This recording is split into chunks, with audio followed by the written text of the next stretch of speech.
Call Art Bell toll-free, west of the Rockies at 1-800-618-8255. 1-800-618-8255. East of the Rockies at 1-800-825-5033. 1-800-825-5033. This is the CBC Radio Network. Welcome to Ghost AM. Thought I'd add a little spirit to the night. Good to be with you, everybody. I'm Art Bell, and we'll be here all night long. Nothing but ghost stories. The ground rules are simple. You tell the story. We'll listen. But it's got to be a real one. Heaven knows. Is it heaven? There are plenty of them out there. And going back now to a caller, my first caller, I might add, on WJR in Detroit. And I just, you said your radio station, sir, covers 38 states. I just got a fax from somebody. Said WJR 760 from Detroit is coming in here, gangbusters, and he sends the fax from Birmingham, Alabama. His name is Ron. So there you are, all the way down in Alabama. You can get it in Detroit, Alabama. Listen, Detroit, as we all know, is the center of some pretty strange activity upon Halloween. Yeah. And I know there's a lot of volunteers out in your streets tonight trying to keep things quiet. I assume so far they are quiet. Well, they haven't been too bad. I just had to go outside. My wife said she heard somebody parking out front. Great. And it's like we had a car stolen out front 2 days ago, so it's not the best neighborhood, but then again, it's not the worst. Well, I've got a way to keep people inside. Did you hear last hour the Bigfoot sound I played? Oh, yeah. You did, huh? All right. My dog. Uh-huh. Well, I've got something else I want. If there's anything that'll keep the people in Detroit inside, try and imagine this outside. Listen carefully now.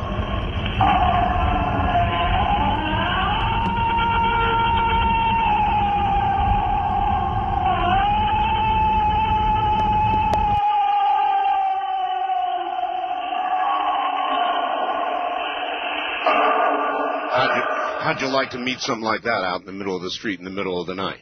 Well, I think I just heard that a few minutes ago. My wife's 8 3/4 months pregnant. Oh, gee. Well, I hope she stays that way. Yeah. Well, matter of fact, we were almost going to have the baby today, being Halloween, but we're going to have it tomorrow. Well, I hope I didn't bring anything premature, so. Oh, no. Anyway, have you ever seen anything you could not explain? Well, yeah. I had probably about 20 years ago. Me and my brother and sister got together, and we decided we were going to get out the old Ouija board and have a seance.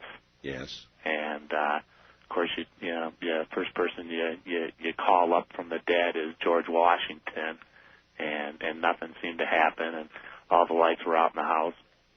And then my brother decided that he was going to call Satan. And oh, really poor idea. Yeah.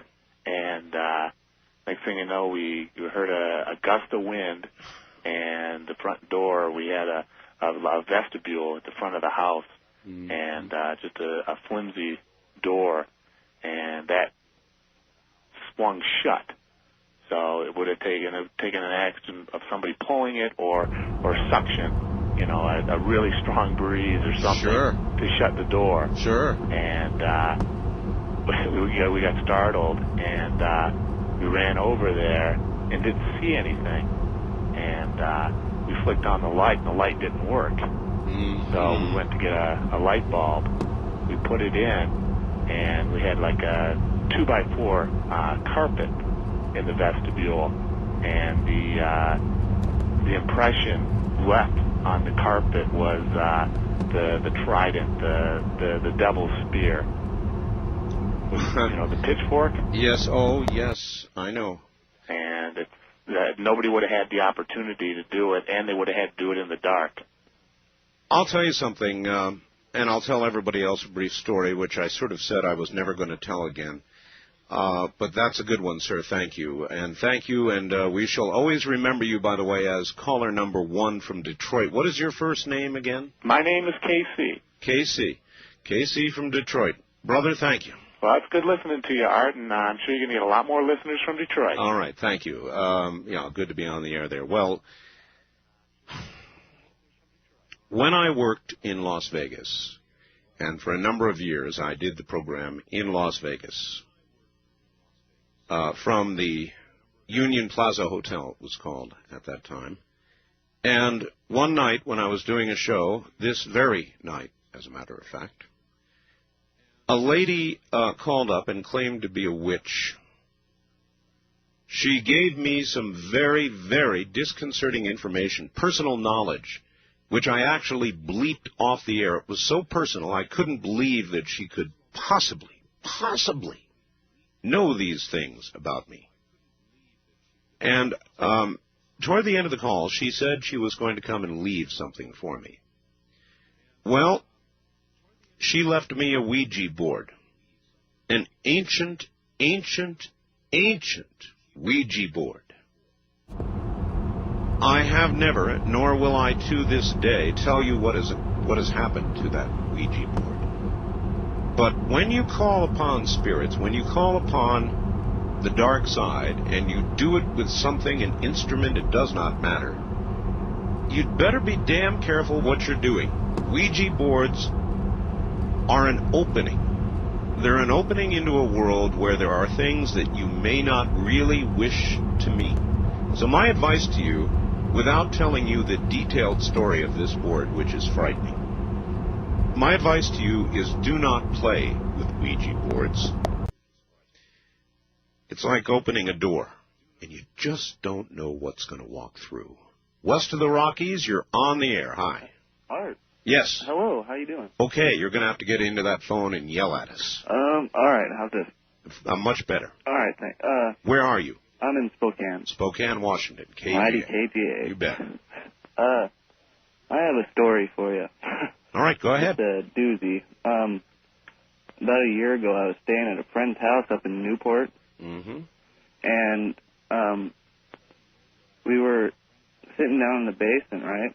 Yes. And we were sitting there smoking cigarettes and talking back and forth. Doing guy stuff. Yeah. And I was sitting there and I was watching my smoke from my cigarette go up, and all of a sudden I seen a face kind of appear into it, you know, the smoke going up into the air. Mm-hmm. And I asked my friend, you know, do you see it? And he's like, yeah. And it smiled kind of, and then...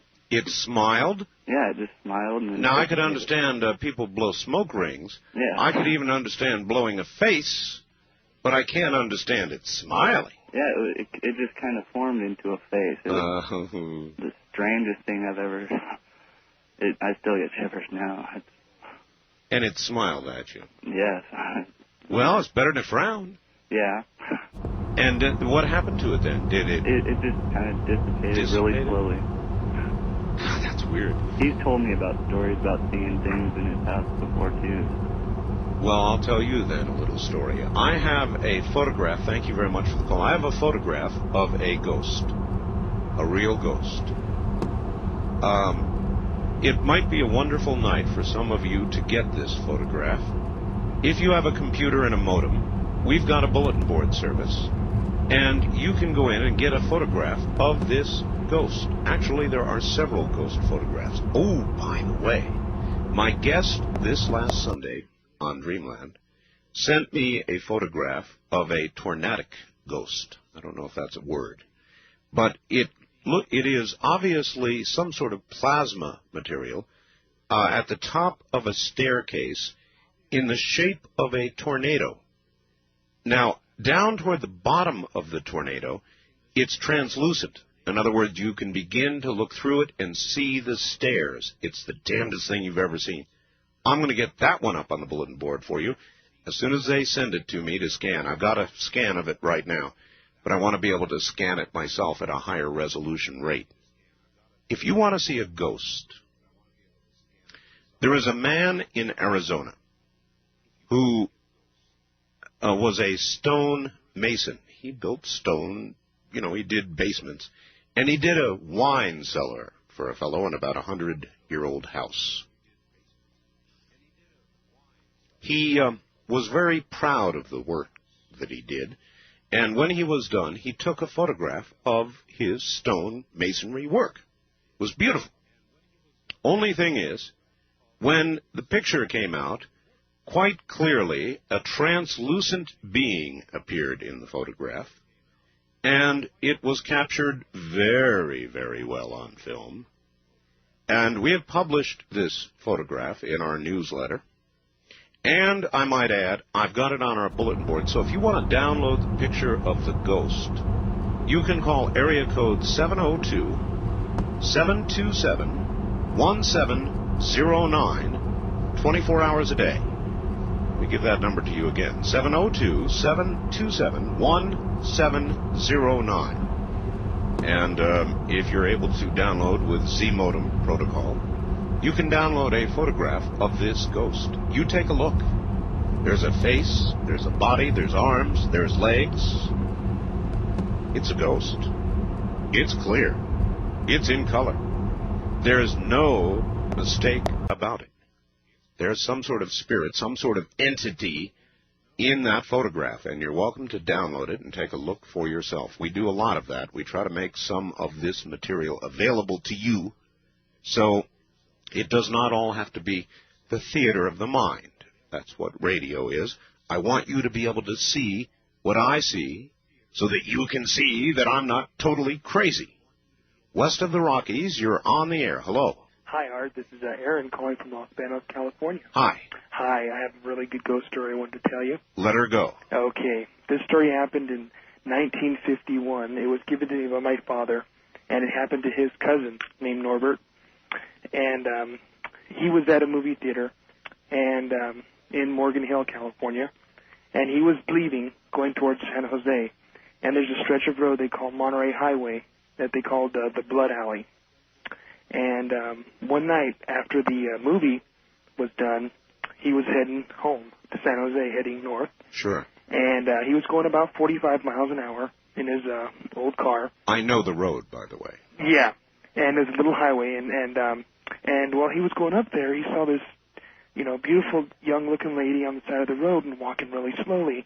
And he kind of slowed down, and he was looking over at her, and she had a beautiful white dress on, and she was looking down, and he slowly passed her, and he looked in his rearview mirror, and he saw her, and he slowed down a little bit more and was going, 10 miles an hour, and for some reason he got a real nervous feeling inside, and he slowly sped up because he was scared. He didn't know exactly what it was, and if it was something different, he got a different feeling inside, and he said it. He sped up a little bit. He was going about 35, 40 miles an hour, and he happened to look back again, and it didn't go any further away. It wasn't leaving. And that really started. You mean the lady in the white dress was as close to him? Yes, as it was the first time he saw her. Uh-huh. And he really started getting nervous. And, he put his foot on the pedal and got up to about 50, 55 miles an hour. Sure. And he looked in the mirror, and it wasn't any. As a matter of fact, it was getting closer to him. Now, it was getting closer to his car. Really? On the passenger side. There are many, sir, that have died on that road. Yes, very. There was a lot of fatal accidents back in the 50s and earlier on and later on also. And as he got up to speed, he started really stepping on. He was frightened now. By this time, he was really frightened. He was going, tipping the car out to, 70, 75 miles an hour is what he said. That'd be my reaction. Yeah, he was really moving now. I'm the let's get out of here kind of person. Yes. And he looked in the mirror this time, and he looked as a matter of fact, he didn't look in the mirror. He looked over to his right side where his little side mirror was, to get a better picture. And, the worst thing possibly happened that he thought would happen. And there was a white dress floating next to the car. And when he looked at the window, he said he saw a face of a skeleton with white straw hair looking at him with its mouth opened. And he was so frightened that he could not believe it. He slammed his brakes on in the middle of the road. It was late at night. In the middle of the road, slammed his brakes on, closed his eyes as tight as he could, said a prayer. And when he looked back, it was gone. He turned around and went back to his mother's house, which was about 20 miles the other way, and didn't go look back at all. And he went home, and he told the story and told it to the whole family. And well, as far as I know, he never went down that road again if he could. These things change your life forever. Yes. Thank you very much for the call. It's one thing to tell them. It's another to really experience them. When you do, it changes your life forever and ever. Because it does not matter what anybody else believes or chuckles about or laughs about. If you experience something like that, you're never, ever going to be the same. Although we eat food every day, we take for granted the process it goes through. Well, you should not. This is Digestive Tract Commercial 101. Digestive Tract 101. You see, in your digestive tract, there are bacteria, or there should be. Now, they're not bad, they're good. What they do is convert the energy, the nutrition from the food, and send it into your body so you feel well. They eliminate the poison. Now, if this bacteria should die, that's bad. Then the opposite occurs, and your body gets poisons, and you get rashes, and you get sick, and it's not good.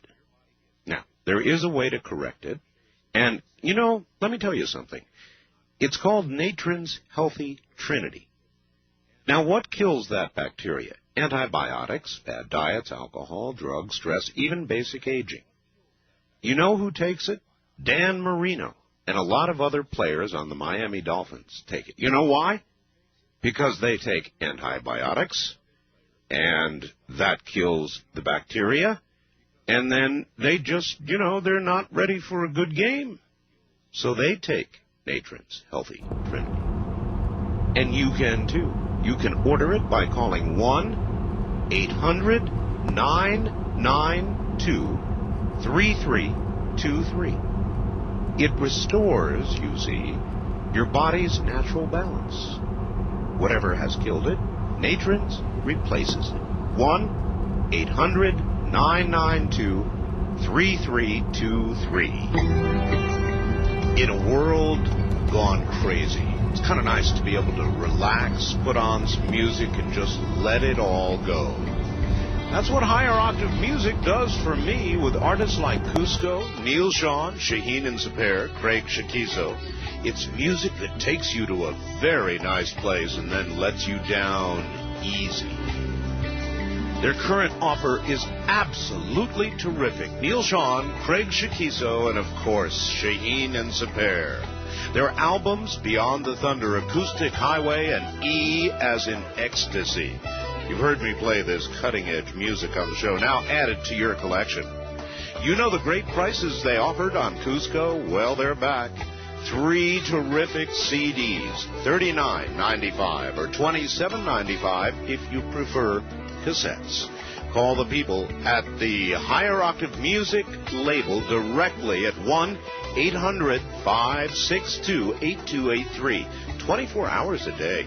Remember, mention my name, whether for relaxing or exercising or just getting together with good friends.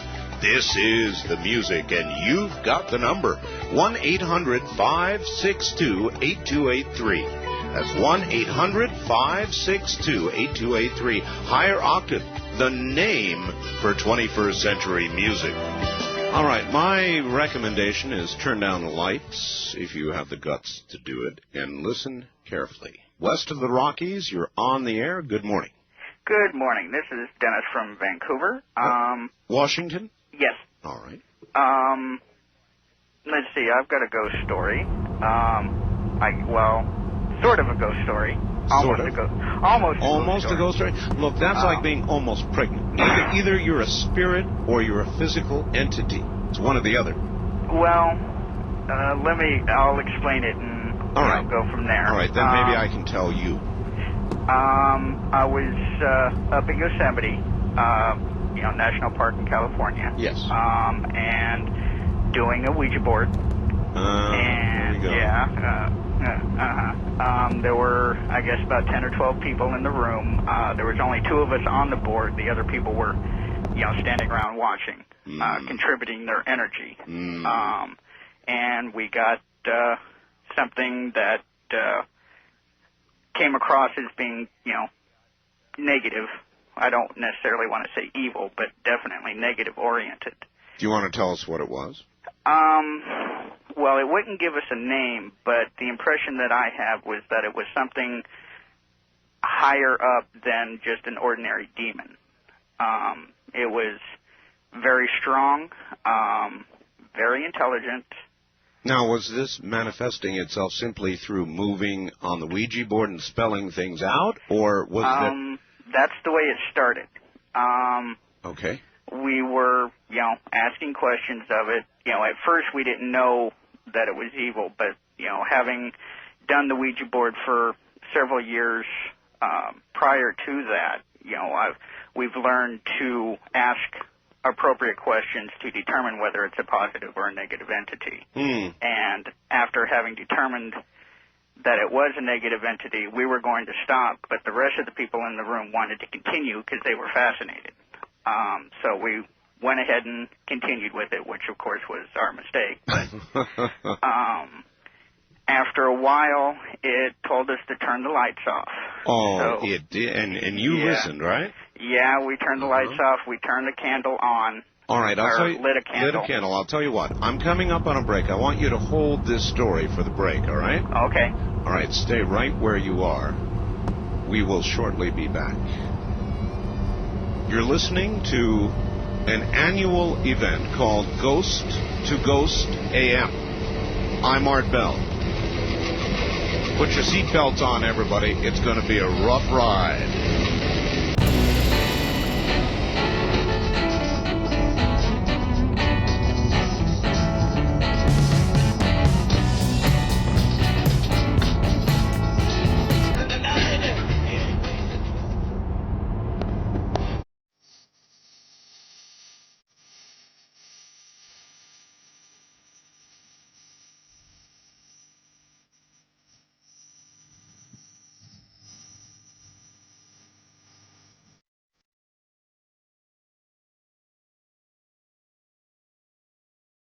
Art Bell is taking calls on the wildcard line at 702-727-1295. That's 702-727-1295. First-time callers can reach Art Bell at 702-727-1222. 702-727-1222. Now, here again, Art Bell. Top of the morning, everybody. Good to be here. It's Ghost Stories and Ghost to Ghost all night long. Tell you what, let me take care of business here at the beginning, then we'll jump back into it. How's that? Clear sailing, right on up, or would that be broom riding to the top of the hour? For the past several months, North American trading, months, almost a year, they've been telling you about the new currency. Well, it's here. $100 are going to change, $100 bills first, then the other denominations will quickly follow. And currency is changing. That's all there is to it. Now, there are at least 3 or 4 ways this new currency will affect your savings, your investments, just about all the holdings that you've got. They've got a wonderful offer for you. All you need to do is call them. It is a free call, and they will send you free information. Now, I'm telling you this, they sell gold. It's really a very tricky ad, because when you read about what's going on in the economy, buying gold is going to seem au naturel to you, so you don't really, they don't have to sell gold. It sells itself after you read this information, but the info is free, so call them. 1-800-877-9799 is the number. 1-800-877-9799. The name of the company, once again, is North American Trading, and they're more than happy to do business with you. But right now, all they want to do is send you free information. In a moment, there'll be more. Folks, I've got on the line with me Dr. Greg Cinnamone, who helped to originate the amazing 18-hour phonics game. I've been telling you about this. It helps children, it helps teenagers as well as adults learn to read, understand, and comprehend better. Greg, what got you started in this endeavor? Well, I'll tell you, I'm like a lot of people, I think, Art, where I tried another phonics method with my own kids. I have 2 school-age kids. I'm also a school therapist and did a lot of testing on kids as they're preparing to enter education. And our kids read horribly in our society today. In fact, here in California alone, we placed dead last in the nation, tied with Louisiana, in reading and spelling and grammar. In fact, last year alone, 20% of all high school graduates could not even read their high school diplomas. And so what got me interested in the phonics game is that we're in a mess here. And if we don't turn this around and figure out how to get back to basics, which is teaching the 44 sounds of the English language to our children and our teenagers, then I don't know where it's going to stop or where our kids are going to have to end up before we get back to the basics in education. Well, of course, whenever America is compared to any other industrialized country, we always score at the bottom of the heap. Why are kids and adults having problems reading and spelling? Well, it goes back to what they call whole word reading, and we thought we knew what we were doing when we switched over about 40 years ago to the spellers, see Jane run, see Spot jump. And what we didn't realize at that time, and we're just now starting to get it, was that was the wrong way to teach kids and teenagers to read, and we're getting back to phonics now. Tests are proving this out. The phonics game is the answer. Greg, I've seen it. I've seen the phonics game, and I've talked to people who absolutely are in love with it. Tell everybody how they can get it. It's a fun solution to a tough problem, and the way to get it is 1-800-211-READ, 1-800-211-READ, and the first 25 callers are going to get a free comprehension game and a free syllable game with their order. All right. Listen, everybody, I'd suggest that what Greg has laid out before you right now is an opportunity to teach young people and adults how to read, spell, and comprehend better. That number again, Greg? 1-800-211-READ. You can't go wrong. Thanks, Greg. You're welcome, Mark.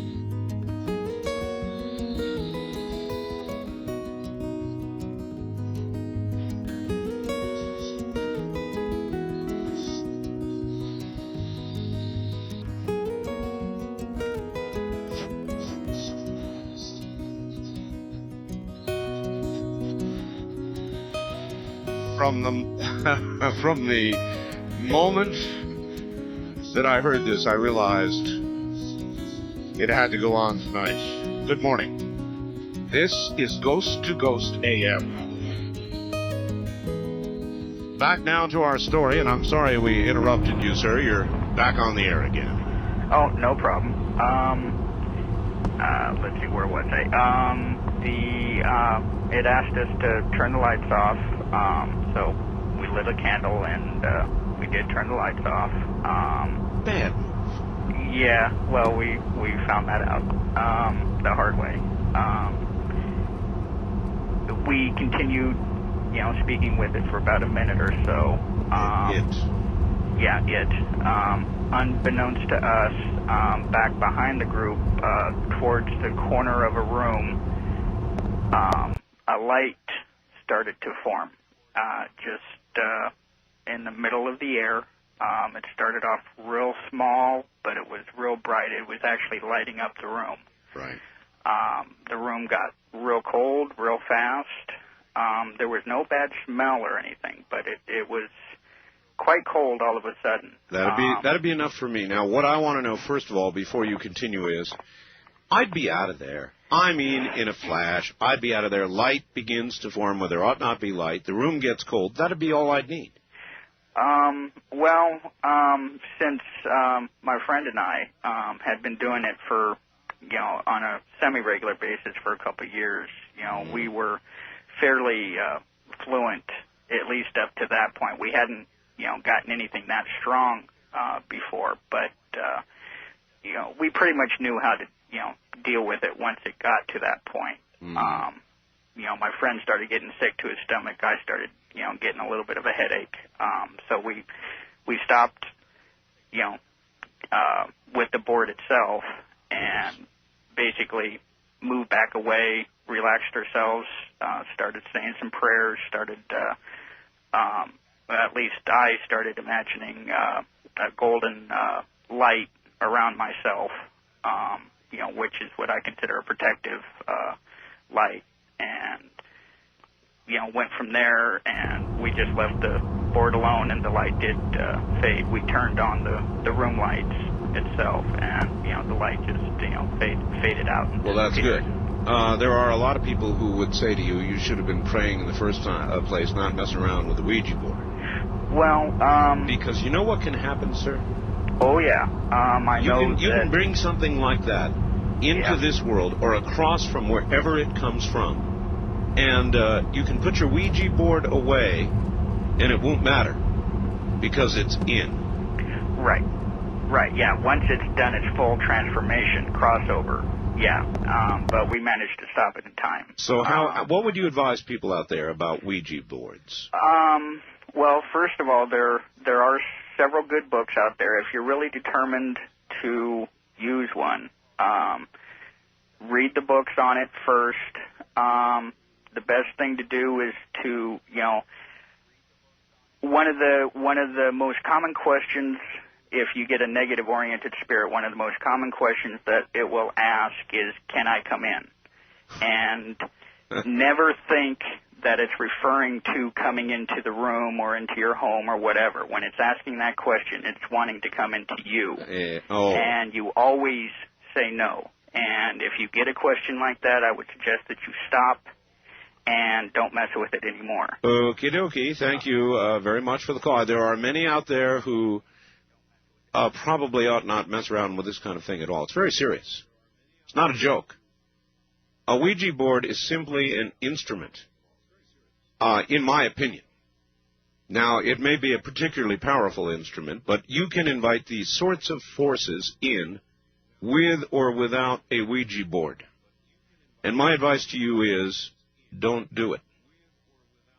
Like an unwelcome in-law coming to visit, it might not leave. East of the Rockies, you're on the air. Top of the morning to you. Hello, Art. This is Jeff. I'm calling from Denver. Denver, yes, sir. K-How, I imagine. Yes, and I have a true fact story that I can relate to you about spirits, ghosts, whatever you want to call them. Let her rip. I was living in an apartment complex, and a guy came over to me. I met him just inadvertently, and I was working in the legal field, and he asked me to check out whether or not his wife had been married before, and I did that, and I gave him information, and he came over to my apartment. Had she been? I just want to know. Absolutely. Okay. Yeah, it was bigamy. Oh my. He was married to her for 10 years, and she never got a divorce. Mm-hmm. So he came over to my house. He was crying. Sure. I took him over to his apartment, tried to calm him down, and he went into a rage. He started tearing telephones out of the wall, breaking lamps, tables, etc. And then he came at me like he was going to attack me. He got right up close to me, and he fell down, and he started to convulse. And I thought, well, this guy has epilepsy or something. Sure. And then he jumped up again and did the same thing again and went down like someone hit him in the head with a ball bat. And wow. It was frightening. The hair on my head went up.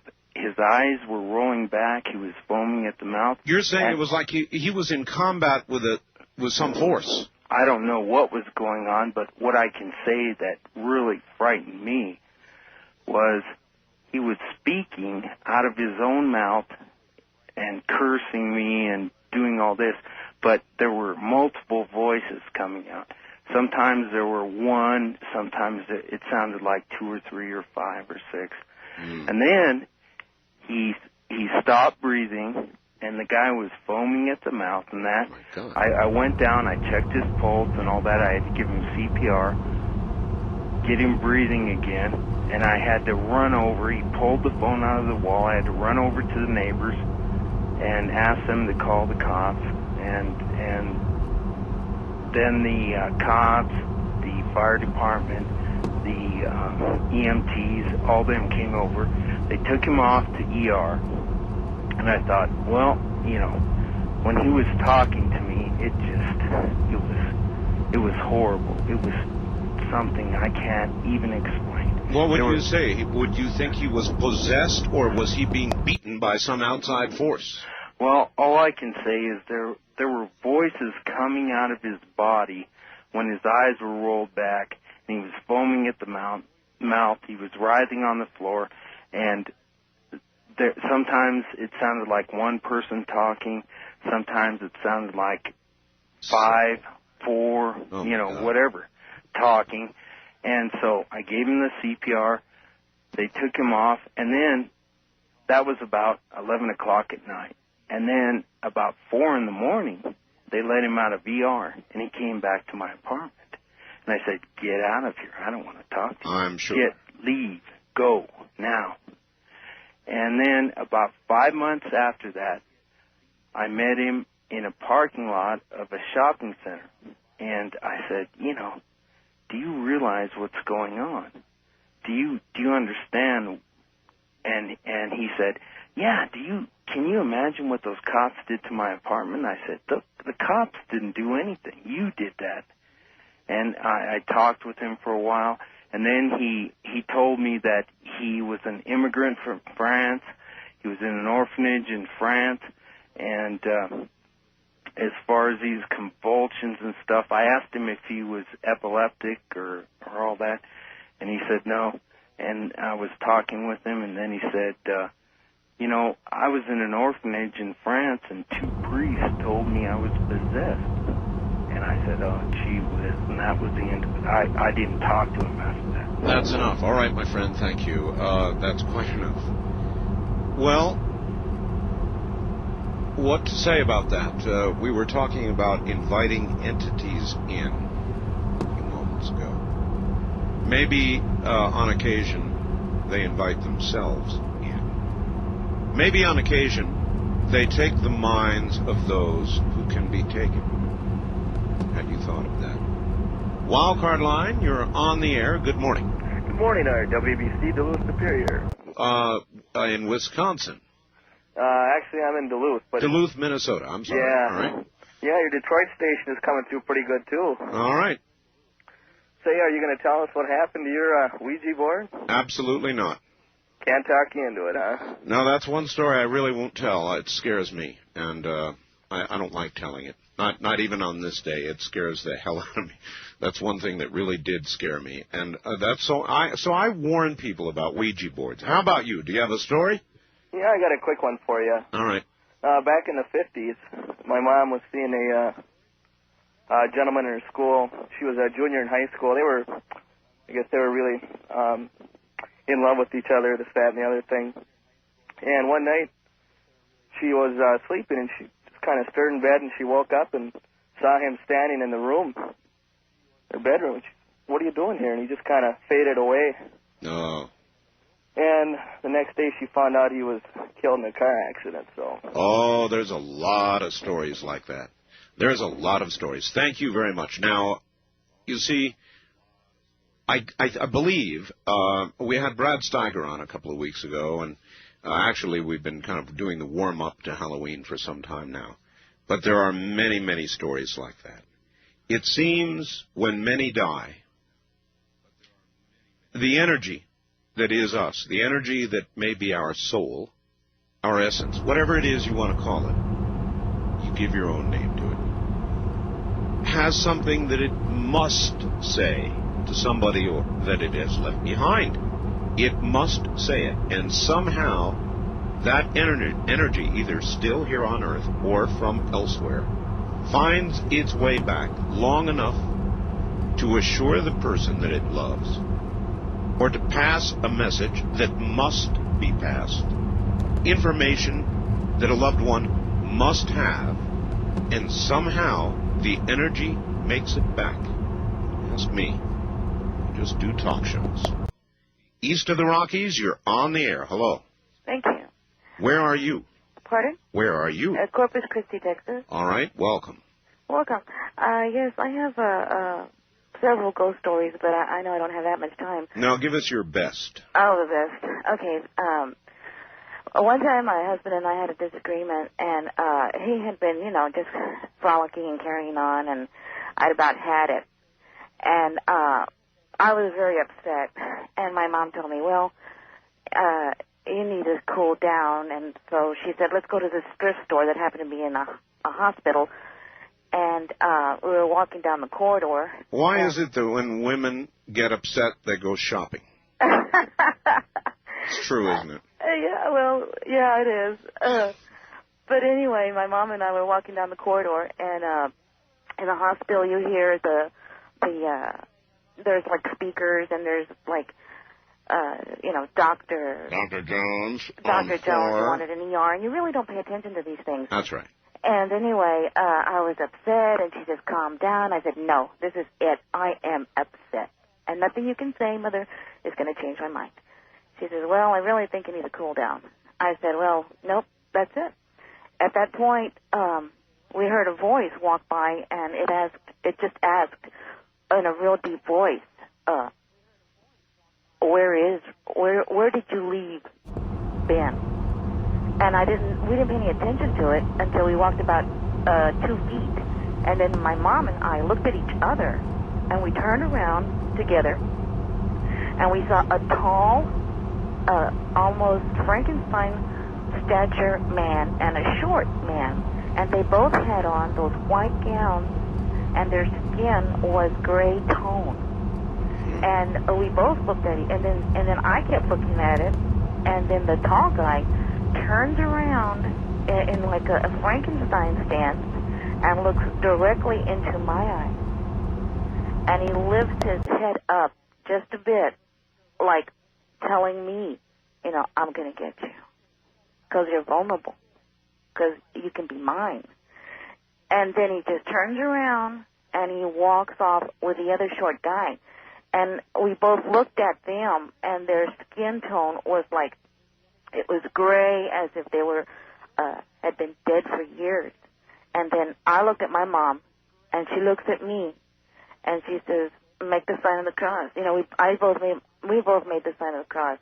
And she says, "Look, when you're this upset with somebody, the evil spirits know that you're vulnerable. And at this point," she says, "you need to cool down, because this is how bad things happen." Well, I'll bet you if her first speech didn't work, this one did. Yeah, well, I still haven't forgiven him, but you did calm down. Oh, yeah, I did calm down. And there are, I just want to tell everybody that there are bad spirits out there. Yes. And that when you're being negative and you're vulnerable and you don't have the fear of Christ or something that's more powerful than them, then they can get you. But if you can say a prayer now and then, it's a matter of weakness. It's a matter of like you were saying. It's a matter of weakness, and they'll come right on in, and this is how bad things happen. It's such a good point. Thank you. Even if I were to relate it to what I do, and on this program, we talk about a million things. This is like any other, not like any other program you've ever heard. We delve into areas that are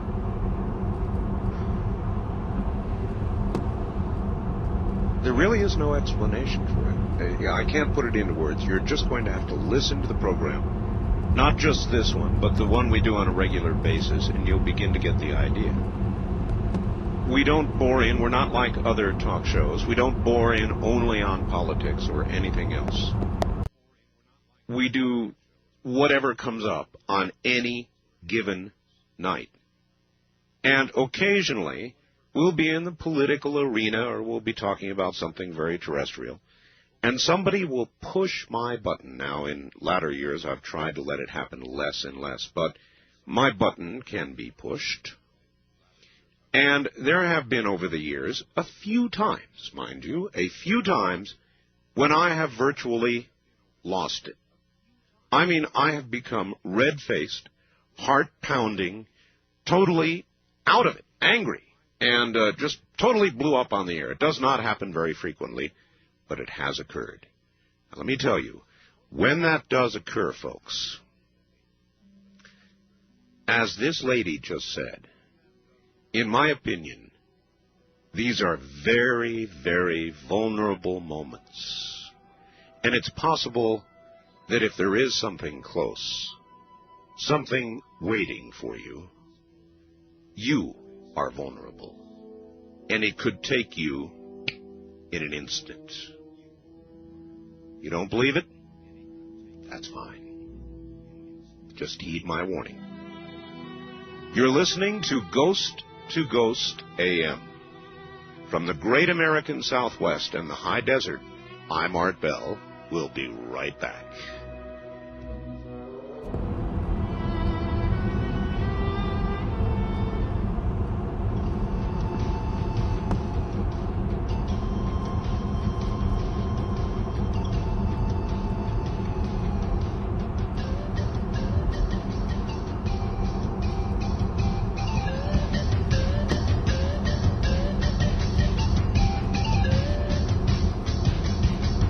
Call Art Bell toll-free, west of the Rockies at 1-800-618-8255. 1-800-618-8255. East of the Rockies at 1-800-825-5033. 1-800-825-5033. This is the CBC Radio Network. From the great American Southwest, I bid you good morning. This is Ghost to Ghost AM. A lot of new radio stations joining us this morning. WJR, Detroit. WHAM, Rochester, New York. Both of them monsters, covering large segments of the entire country. Also, WFMD, Frederick, Maryland, touching parts of Baltimore and Washington, D.C. As well, WTAD, Quincy, Illinois. Welcome to all of you. Welcome to, well, I don't know. There never is a norm on this show, but if there is, this is not it. We're telling ghost stories. Tonight, maybe tomorrow night. I don't know. We'll see how it goes. We've had some buttes already. If you're just joining us, sorry, you've missed some buttes. We'll get back to it all in just a moment. Now, you know I love bringing you new junk. Oh, well, I shouldn't call it junk, should I? My wife calls it junk. She calls everything I like junk. Radios, I love them. She calls them junk. New stuff, how about that? Select Comfort is new stuff.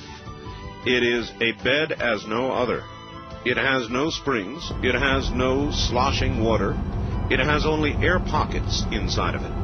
And they will either get stiffer or slacken at your electronic command.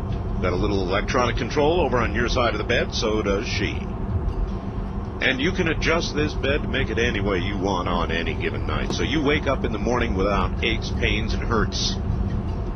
Now, we don't expect you to buy the bed sight unseen. Actually, from the outside, it looks like any other bed in the world. Inside, vive la différence. Because that's still okay to say in all parts of Canada, huh? Now look, we'll send you a videotape, and it will show you all about this bed. Then and only then, if you decide you want to buy it, you get a 90-day exclusive in-home or night trial, whatever, risk-free. In other words, look, they won't be able to test. If they came to take that bed back from you, you'd guard it with a shotgun. Believe me. The number to call for Select Comfort for the videotape, which is free, is 1-800-448-5700. That's 1-800-448-5700. In a moment, more Ghost to Ghost AM. The secret of making money is the right time. Now is the time to call the number I'm about to give you. Vice President Albert Gore said one thing just right, quote, "Make no mistake about it. The telecommunications industry is by all odds the most important lucrative marketplace of the 21st century," end quote. Act now. Discover how a minimum $7,700 participation in telecommunications right now could bring back to you $20,000, $30,000, $40,000 and more, plus a yearly income for the rest of your life. And yes, it can be part of your IRA or retirement plan. For complete details and a free video cassette, call them now, toll-free, 1-800-444-1049. Ensure your financial future. Take action now, 24 hours a day. That means now, 1-800-444-1049. For a free investor's report and a video, call 1-800-444-1049. This is from a retired Navy fellow. Art, you had a show about airplane ghosts. Well, here's one about ship ghosts. I am retired, U.S. Coast Guard. I served on the icebreaker Glacier with a ghost. I saw him only one time. I was asleep in my stateroom when I heard a knock at the door. The door opened, and a sailor, that's in quotes, leaned in and said, "Mr. Blank, you're needed in B1 engineering room. One of the mains is making bad noises, and the watch needs you." Got to the engine room fast as I could. The door opened as I got there, and one of the sailors said, "I was just coming to get you." I told him I came as soon as I was called. His reply was, "Huh? This just happened, and I was just coming to get you." Another time I saw the hatch to the emergency diesel generator room close and the lock wheel spin and lock. On entering the compartment, there was no one there. It's a small area with no place for anyone human to hide. The third time the ghost made himself known was to a woman who worked for the district office. She was updating blueprints while we were moored in Long Beach. Suddenly, it burst into the mess hall, so scared she was shaking. She told us she had seen a translucent, transparent sailor walk out of a bulkhead of the passageway, glare at her, continue on down the hall. She never came back on that ship. Jim, U.S. Coast Guard, retired. Shelton, Washington. Thank you, Jim. East of the Rockies, you're on the air. Welcome. Hi, Art. This is Jamie calling from Houston, Texas. How you doing, Jamie? I'm just fine. I'm a first-time caller, and I want to say that I've personally never seen a ghost, but the story I wanted to tell you has been in the family over 90 years, so I thought I might tell you. It's coming from 3 generations. You might tell me. Yeah. All right. Well, my grandmother used to tell me, but her grandmother told her when she was a girl, her uncle, her mother's brother, his wife died after they had had a new baby, and he had a little girl that was 6 years old, and then they had a new baby. Well, when he would get the little girl and the baby bedded down at night, you know, there were no electric lights. It was just old shacks in South Carolina. He would go out late at night, you know, for a couple of hours, you know, but he would leave a fire burning in the fireplace. Sure. Well, one night he went out and he didn't come back. He stayed out a little late, and the baby started to cry. And the little girl, being 6 years old, she was afraid because the fire was burning out. She was afraid to get up. So after a while, the baby cried and cried. After a while, she heard this thump, and then something came down the fireplace. So the little girl said it looked like a big bird, and the bird stood right in front of the fireplace. And it started fanning its wings. And the fire just rose up, and she could hear a voice saying, "Get up and give Mama's baby some water." She couldn't see the face of the bird. She could only see the back, but she knew that was her mother's voice. So she walked around the bird and got the baby some water. When the baby was back down, the bird went back up into the fireplace just like it came, and the fire burnt real high all night long. And the little girl was telling her father about this big bird that came down the fireplace and told her to get up and give Mama's baby some water. So when he told his mother, which is my grandmother's grandmother, my grandmother's 85 now, she told him never leave the children alone anymore. But it was just amazing how something good, I guess we could call it a ghost or whatever, but the mother just wanted her to get a baby some water, you know, little girl like that. Well, I suspect in the spirit world there is good and there's evil. Sure. And I just thought I wanted to share that with you because that's not evil. It was a good thing. I appreciate it. And my grandmother's handed it down, and I suppose when my son gets old and has grandchildren, I'll hand it down to him. But thank you, Art, for having me. And I'm listening to you. All right, I'm glad. Thank you. That's KTRH, Houston. Now, I agree with that lady. There's good and there's evil. How many of you saw a movie called The Stand? Her bird story reminded me of this. In The Stand was a wonderful movie. The first hour of it is possibly some of the best I've ever seen. It kind of deteriorated, in my view, after that, the television version. But in The Stand, you may recall the large, black, evil bird. Well, I broadcast, for those of you who are just joining us, from my home, here in the middle of the desert, in the middle of nowhere, in a little town called Pahrump, Nevada. Laugh, if you will.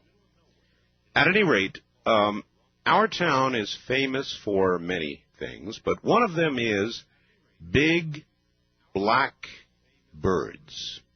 And the movie they used, the bird they used for the movie, The Stand, came from right here in Pahrump.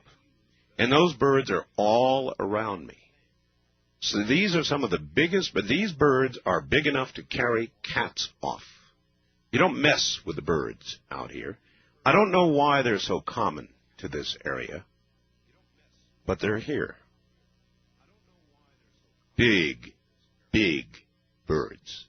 Birds so big that if you can get near them and they begin to take off, their wingspan, as they begin to beat their wings to get their big bodies in the air, you can feel the draft. They are that big. West of the Rockies, you're on the air. Hi. Hi, Art. How are you? Okay. Where are you? I'm in Reno right now. Reno, KOH. That's right. Yes, this story happened to me, I would say it was 91, 92. I don't remember the exact date. I was living in Guam. Guam? And I was at a friend's house, and he was on his way out of the door. I'd just shown up, and he's like, well, hey, look, I'm going to a rosary, which is really common out there. It's very, very Catholic, and it's kind of like the remembrance of their loved ones that have passed away.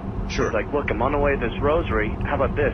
Come with me. We'll keep that way. It'll keep it real short.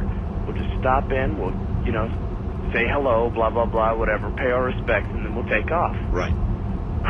Well, we get there. Everything's kind of fine. Everybody's kind of just mellow, and it's mostly just the immediate family of this guy that had passed away. Yes. And it was the guy that he went to school, my friend had went to school with. Mm. And so we're standing there, and the guy that died's little sister came in. She was about maybe 4 or 5 years old, crying. She comes running from down the hall, and I don't remember the dead guy's name, but I'll just say David. She was crying, and her mother's like, what's the matter, hon? And she's like, well, David's here. And she was like, I don't want to hear that. Just kind of calm down. She's like, Mommy, David's here. He's here. And the grandmother said, look, just, your mother doesn't need this right now. Sure. And so everything was fine for about 15 minutes. Next thing you know, she's standing there. She says, look, there he is.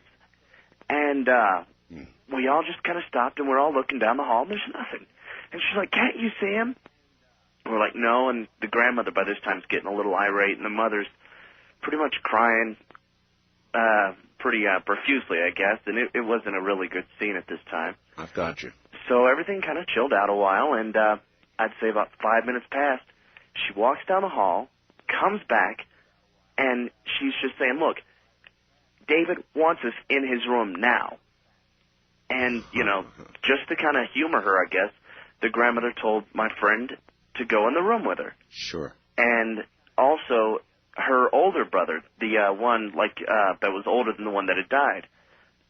So I just followed because, I don't know, it's kind of like one of those little horror movies, I guess. You want to know what's going on. So I followed him into the room, and she's like pointing to these I guess they're cupboards or whatever, but they're kind of like sliding doors above the bed, and they're about 6 feet up in the air. And she's like, he wants us to open those. So my friend goes over to open it, and he can't make it budge. He cannot make this little door to this cupboard slide over. So he asked me to help him, and I get up there, and I'm not a little guy. I'm about 200 pounds and about 6 foot. Right. And I was budging and just pulling and pushing, and we tried everything to get this open. There's 2 of us, and we couldn't do it. And, you know, I'm starting to get a little, not really upset, but just aggravated. Sure. And she's, you know, starting to cry again, saying, do it, do it, do it. And so the mother walks in, and she's like, you know, calm down, calm down. Well, she said, and then the little girl said, no, he wants me to open it. So my friend picked her up, and she slid it open with not even a budge. It was just like she could have used her pinky. Yeah. And in there were a bunch of personal artifacts and pictures, and the first thing that they pulled out was a letter that he had written to his little sister in case something had ever happened to her. Oh, my God. And it was the scariest thing. I mean, yeah. Well, I listen, thank you very much for the story. I can't tell you how much I appreciate it. That, though, is typical. And there are 2 things I would take from that. One, again, a person who has died coming back to give a message that must be given. Something that must be released from that spirit before it is released. But the other aspect of that story that I find intriguing is that I believe that children, little children, have more of an ability to see, experience, or touch the other side than we do. Now, I wouldn't pretend to be able to tell you why, and there are adult sensitives, certainly, who have either maintained or nurtured that ability to see or reach or talk to the other side. But children, in their innocence, I think, have something that the rest of us begin to lose as we get older.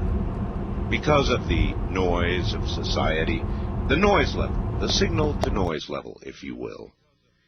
It was a deep thing that is either in all of us, or was once in all of us, or is still in all of us, that fades. But, you know, in children, it has not yet faded.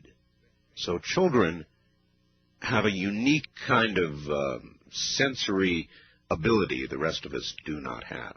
East of the Rockies, you're on the air. Good morning. How you doing, Art? Okay, where are you? I'm in Canton, Michigan, which is just west of Detroit. Excellent. WJR, I bet. You betcha. All right. I just want to tell you about a really scary ghost story that involves my brother. This is back in 1983, October 7th. Yes, sir. And you remember the date that well, huh? Well, I sure do, because I was on the road. I was playing with a band in Saginaw, Michigan. Ah, yes. Playing at the Fordney Hotel. And I finished the job about 2:30 in the morning, and I went up and I had a couple of beers, and I laid down, and all of a sudden, you know, I woke up, and I was at the top of the stairs. We were staying on the second floor of the hotel. Mm-hmm. And all of a sudden, I felt an arm around me, and it was like, I heard a, hey, brother, go back to your room. You got to go to sleep. Well, all of a sudden, the next night, I got a call from my mother that my brother had committed suicide, and he had died 2 days earlier on the 6th. Oh, boy.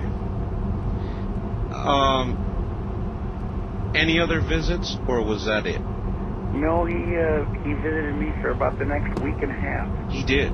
Yes. And talked with you? It was like I could feel a cold stare over me.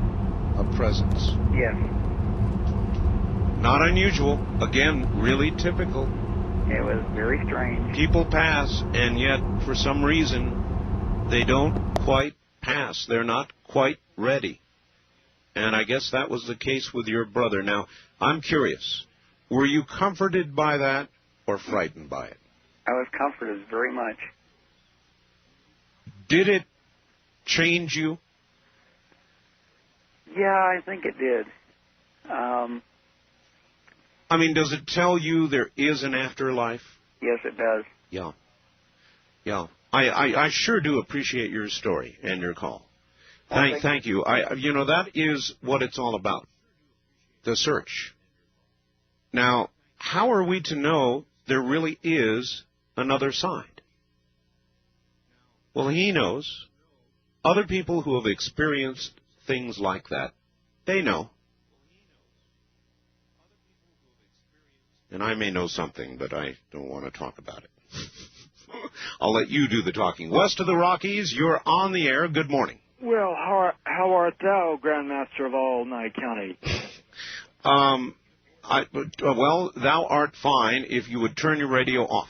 Okay, I sure did. Sorry about that, Art. Sorry. Where are you? I'm calling from Fresno, California, and I'm on KMJ 580. That's the one. You got it. I want to say one thing. I really enjoy your show, and I enjoy Dreamland immensely. Thank you. It is a different kind of program. Well, it certainly is. I think I have nightmares every Sunday night. Well, anyway, if I may relate a story to your audience, I don't know if it's necessarily a ghost story, but I always thought it was spooky, and I always think of it from time to time when I tell people. Well, one Saturday morning, it was back in 1988. It was 2 weeks before I was going to go out of town. That's how I remember. I started to wake up on a Saturday morning. All of a sudden, this blue light shined, like a blue light shined inside of my head. Inside? Wait a minute. Inside of your head? Yeah, it's like a TV. All of a sudden, like a TV or this image flickers inside of my head. Okay. And then from here, get a load of this.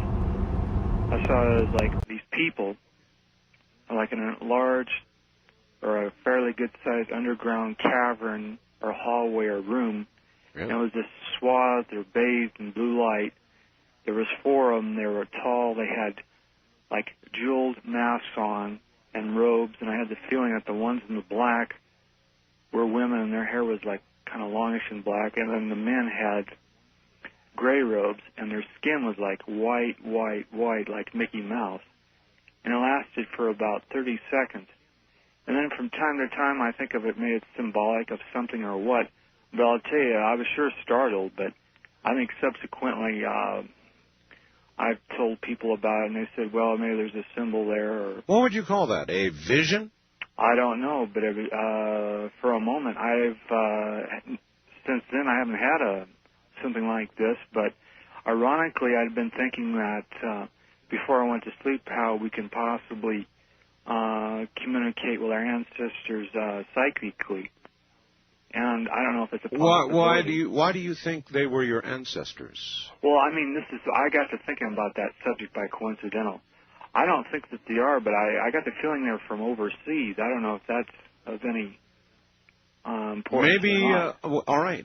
Thank you very much. Maybe what happened is you just sort of crossed psychic paths for a few moments with somebody who was doing some kind of experiment somewhere else, or somebody else who was dabbling in areas they perhaps should not have been, and you were simply the receptor for that tampering.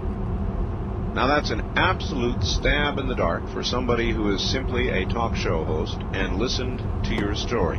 I don't have the slightest idea what it was. But if you'd had a couple, it certainly would sober you up, wouldn't it? We'll be back. There'll be more. This is Ghost to Ghost AM.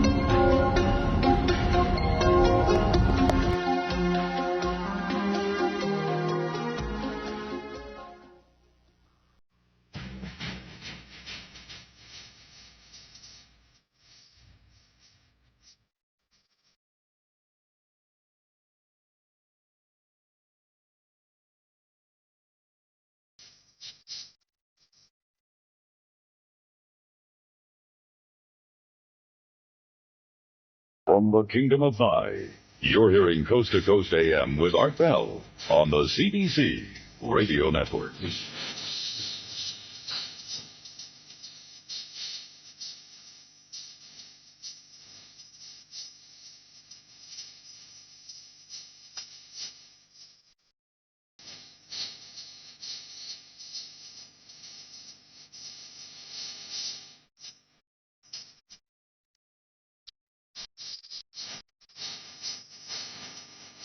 Actually, everybody, this is Ghost to Ghost AM. Good morning. I'm Art Bell. We're telling ghost stories tonight, maybe tomorrow night. Oh, they're weird. Very weird. Take this one, for example, Art. As soon as you suggested we turn down the lights if we dare, the lights in my room dimmed by half. As I write this, they're still dim.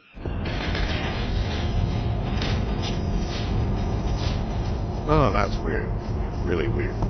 This is the night for weird. Then this. Hi, Art. Great show. First off, in my 35 years, I have never encountered anything of a strange nature before. That is, until just recently. I'll let you decide if this is a ghost story or not. But I'm now convinced. I've been living at an apartment complex for about 2.5 years. I work nights, therefore I sleep in the day. Figures. I do too. After a few months after moving into my apartment, I'd be awakened from a sound sleep by the feeling that someone was in bed with me. It was as though someone was thrashing wildly about the bed. But when I looked at the bed, it was as empty as was the bedroom. This happened every day during the month of September and stopped after September 21st. I thought it was just a sleep disorder. Since it seemed to have disappeared, I soon forgot it. Then, the following September, the same thing happened. And just as before, it stopped after the 21st. I went to my doctor. I discussed it with him, and he gave me some pills. Anyway, last month, it began again, and the pills did not work. As the 21st approached, the thrashing feeling would be more intense and last longer to the point where I could no longer get any sleep. Now, after 2 days of no sleep, I came home from work, and a neighbor who I've been having a passing acquaintance with noticed my haggard look. He asked me if I was sick. I told him that I wasn't getting much sleep lately. One thing led to another, and before I knew it, I told him of my strange tale, but I left out the thing about it only happening during the month of September. Now, this guy has lived at this complex for 15 years, and here's what he told me. Quote, I often wondered why no one stayed for very long in your unit. Now I think I know. Back in September of 1981, a young lady lived in your apartment, and later that month was found dead on her bed. The autopsy showed that she had been strangled and put up one hell of a fight. End quote. Now I believe the thrashing about my bed is the spirit of this lady. Another thing that's strange is that it only happens during the day, not the night. Therefore, I feel she must have died during the day. What do you think? What should I do? Jim in Phoenix, Arizona. Buddy, I wouldn't begin to try to tell you what to do. I don't know. More Ghost to Ghost AM in just a moment. I call it that. Normally the name of the show, by the way, is Coast to Coast AM. But tonight, and maybe a bit of tomorrow night, it's Ghost to Ghost. Many of you health-conscious folks are familiar with antioxidants and their amazing health benefits. Now, vitamin C is probably the most famous of these. UCLA scientists found that antioxidant vitamin C can help avoid cancers, strokes, heart attacks, increase life expectancy an average of 5 years. Well, now, there are new antioxidants on the market, and listen, scientists say they are 20 times more powerful than vitamin C and 50 times the power of vitamin E, another antioxidant. They're called pycnogenols, the super antioxidants. You want to remember that if you're a health-conscious individual. Why? Well, according to Richard Passwater, Ph.D. and authority in the field, you're being bombarded by something called free radicals, toxins, environmental and otherwise, that break down cells, damage tissue, cause you to age faster, develop stiff joints, and wrinkle sooner than you ought to. How can you fight these free radicals that bombard you every day? Antioxidants and pycnogenals are the most effective antioxidant you can buy today. To order this amazing new food supplement I'm taking, call the folks at Health Naturally at 1-800-856-1119. These pycnogenals are pharmaceutical grade, made from 95% pure grapeseed extract. It's the very purest on the market, giving you the most benefits. Call 1-800-856-1119. That's 1-800-856-1119. One other note, then it's back to the stories. It involves absolutely fresh flowers. This is a company in Southern California that sends only good spirits, emotions, love, feeling, caring. And they send them directly to you or to the person you want them to go to the next day. Here's the deal. It's a flower farm. They sell flowers to you minus the cost of getting them there at the wholesale rate. So when you call the flower farm, they actually go out, cut the flowers, pack them up in this big triangular box, and they go off next day by FedEx. So you call today, the flowers are delivered during the week tomorrow. Pretty good, huh? Or if you've got a birthday or anniversary coming up and you want to settle your mind now, you can call, and for $39.95, you get this incredible shipment of flowers. And miniature carnations. Every color of the rainbow, you get a little card with your message, your name, flower, preservative, and delivery, all for $39.95. Try and beat that anywhere. The number to call 24 hours a day is 1-800-562-6438. Let me give that one more time. 1-800-562-6438. West of the Rockies, you're on the air. Good morning. Where are you calling from, please? Houston, Alaska. Houston, Alaska. Right. All right. Welcome to the show. Thanks. My name's Linda. Hi, Linda. And let me tell you first that I was born on Friday the 13th. And this story that I'm going to tell you happened to me 35 years ago when I was 13 in a place called Westfield, Massachusetts. All right. And at 13, I went to a public school there. And at 13, I had a crush on a boy that went to Catholic school. And I talked a couple of my friends in on a Monday night to go to see him after catechism got out. Ah, yes. And we had a curfew time. We had to be home. And we knew we were going to be late. So my friends, which was kitty corner to the church, was an old cemetery. And it had the wrought iron and the stone wall. Oh, and yes. As a child, I don't remember it ever being used, but it was an old cemetery. It was pretty shut down. And my friends talked me into going through the cemetery to take a shortcut home. So I was always a tomboy and wasn't afraid of anything. So we took off through the cemetery running. And halfway through the cemetery... Well, if you weren't afraid, then why were you running? Well, we had a deadline to get home. I've got you. All right. Okay. We took off running through the cemetery. And halfway through the cemetery, I fell through the ground. I beg your pardon? I fell through the ground. Through the ground. In other words, into a hole which I assumed was a grave. Grave, yeah, right. And the dirt came in down around me. Oh, boy. And I was screaming. I had bugs that I assumed were termites. They had wings on them that I was covered with. Oh, my God. And at that time, as 13 years old, I was only about 5'1". I didn't know how I was going to get out of here. I remember screaming. And I felt something around my feet, a pressure, nothing, that was grabbing onto me, but some kind of pressure that lifted me up out of that dirt. And I was at a dead run, and I didn't stop until I got to the other side of the cemetery. And my friends were there, and I was covered with dirt, and I was covered with all these, which I assume probably were termite bugs that were all over me. And I never, to this day, have been in a cemetery. I'm 48 years old, and I've never been back in a cemetery to this day. I cannot say I blame you. That, to me, would be the end of me, dear, because I would have a heart attack right on the spot. That was very scary. Fortunately, your heart was young enough to take it, I guess. Right. Great story. Thank you very much. Thank you. Take care from Alaska. Oh, man. Can you imagine running across a cemetery in the dark, falling into a grave with bugs crawling all over you? I remember... You remember Poltergeist? I don't know, it's etched into my memory. Do you remember at the end when the graves began popping up and they fell into the pool? Do you remember that?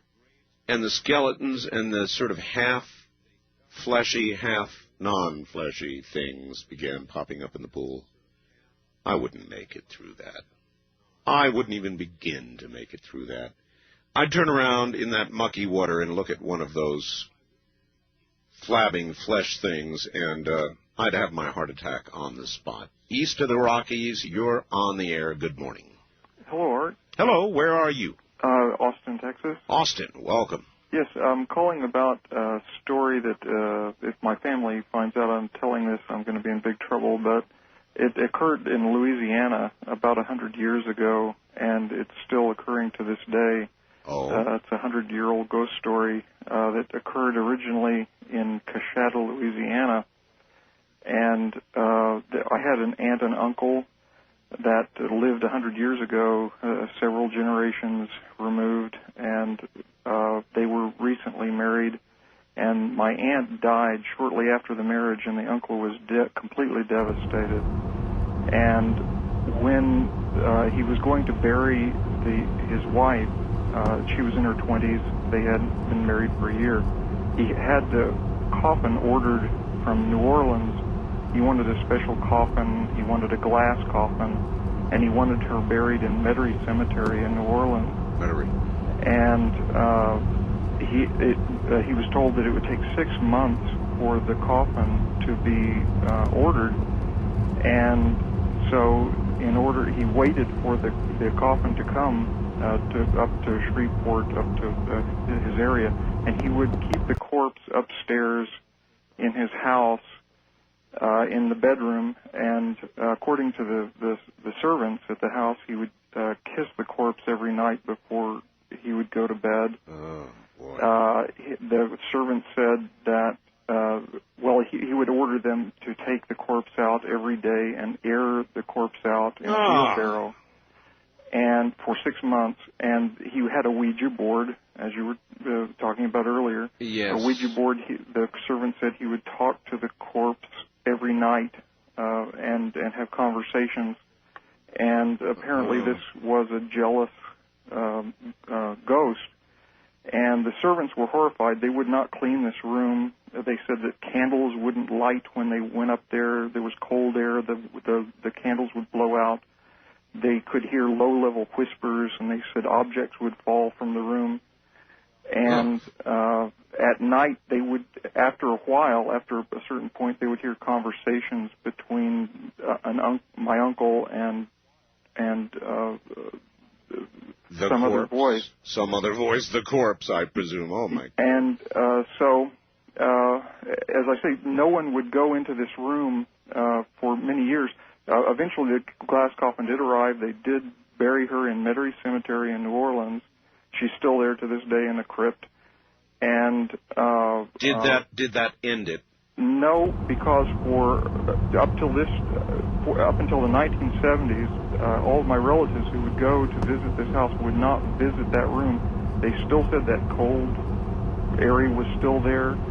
They could still feel the presence. I remember going there as a child with my aunt. My aunt had shaky legs; she wouldn't even walk up the stairs.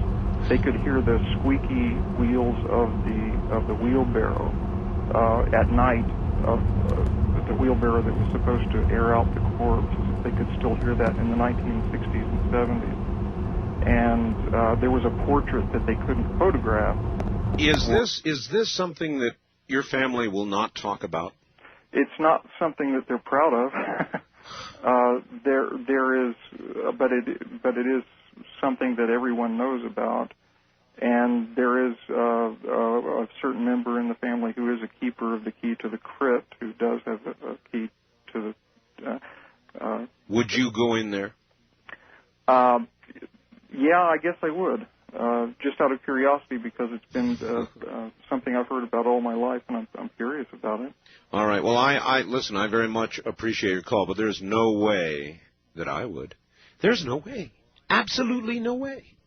Now, you tell me, you explain to me, but that man is just like the women in the low-cut dresses who, the moment you hear the bump and the grind in the basement, immediately do what?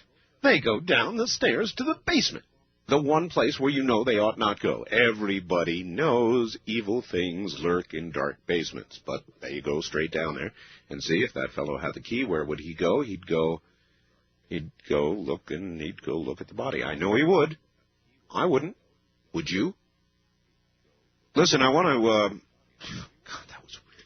I want to tell you two things. One, if you would like a copy, and we have over 2 more hours of this program yet to do. This is one program that we make available to the audience. If you would like a copy of the program you are listening to right now, you can call 1-800-917-4278. Let me give you that number again because I know a lot of you are going to want it. It's 1-800-917-4278, and it is good now, 24 hours a day. It is the Ghost to Ghost Halloween show. One other little item. We know we're going on in a whole bunch of new affiliate areas this morning.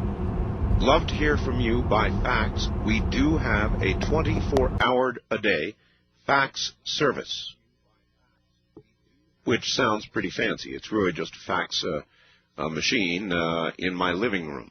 The number is area code 702-727-8499. Let me give that to you again. I'd love to hear from somebody in New York confirming we're on way back in New York, Rochester. Area code 702-727-8499. West of the Rockies, you're on the air. Well, hello, Art. Hello. Scott from Graham, Washington. Hello, Scott. And this is something that happened over on the west side of the Olympic Mountains. Yes, sir. And it's up the Queets River. Anyway, there was 4 of us, and we had 2 pickup trucks and 1 camper on 1 truck. And we went up to this beautiful spot with the river, and on the other side of the river is a cliff with these just huge boulders, probably 5 to 1,000-pound boulders. Big just rocks. Huge. Big rocks. Big rocks. And so we got up there, and it was dusk, and when it's dark up there, I mean, it is dark. I mean, you can't even see your hand in front of your face. Understood. And so we decided to sit all in one camper and have a good old poker game. Mm-hmm. So we were all sitting around playing poker, and it was about 1:30 a.m. And we heard some splashes in the river, and we heard some grunts. Grunts? Yeah, kind of huge grunts. So we figured it was probably a bear out there having fun in the river, you know. Don't like grunts. Yeah, and so after a while, the grunts seemed to get louder, and we heard like big rocks hitting each other. You know how you can hear the crack of rock? Of course. And after a while, these rocks seemed to get closer and closer to our camper. And you could feel the rocks hit the ground outside to kind of a big thud. And I'm telling you, we all looked at each other and we said, nobody's going outside. I mean, we were armed to the teeth, but we were scared to death. I wouldn't. You mean like those gigantic rocks, you know, coming out of the air and hitting the ground like that? Yes. It's just like bad. somebody was over there throwing these huge rocks. Uh-huh. And then, you know, I wanted to call you last week about the Sasquatch sound because you wouldn't believe this. I mean, the hair on the back of our necks was standing up. It's standing up now. Was it like the sound I've got? It was close, but not really. I mean, closer to the first one that Linda Howe sent or the second one? The second one. That, and you mean sounds, that absolutely horrible, it was I don't know what I would call that. I would call that, it almost sounds human. To me, it sounded like a man in horrible, horrible agony. That's the only way I can think to put it. Is that about the way it sounded? Oh, you wouldn't believe it, Art. It was just about like that, and it was echoing up and down the river, and it was terrible. We were terrified. And these rocks, you could almost hear them whistling through the air. And they were crashing on the other side of our camper. They were hitting in the water and the cracking of the rocks. And this went on, Art, for 3 hours. And we were What do you guys scared. do? You just sit there and sort of shake at the table, Well, or what? we're on the floor of the camper. We just couldn't move. We didn't know if one of these rocks were going to hit us. Now, or you what. see, that sounds realistic to me. That's where I'd be, floor of the camper. You betcha. And we were armed to the teeth, let me tell you. And I was ready for anything. And this went on for 3 hours, and it was about like 4:30 in the morning, and the sun started coming up. And we're all looking at each other going, thank God. Yeah. Especially because I had to go to the bathroom. But anyway, and so we finally had enough nerve to go outside the door because the crashing and everything had stopped like about an hour before the sun came up.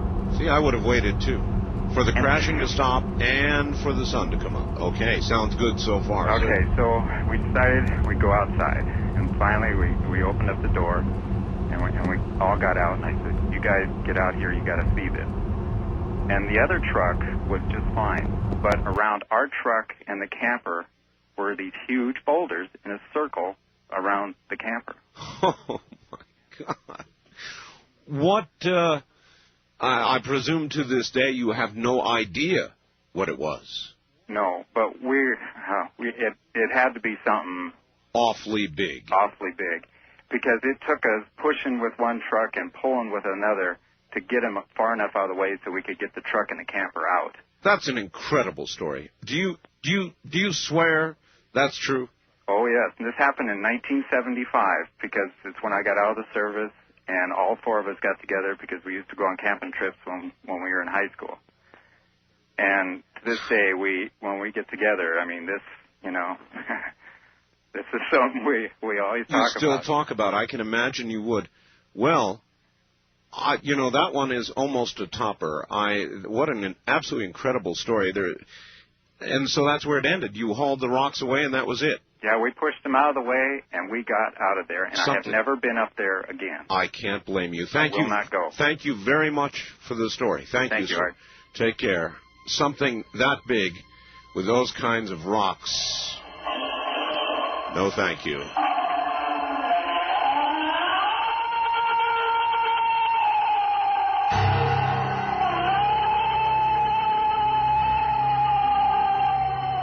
This is Ghost to Ghost AM.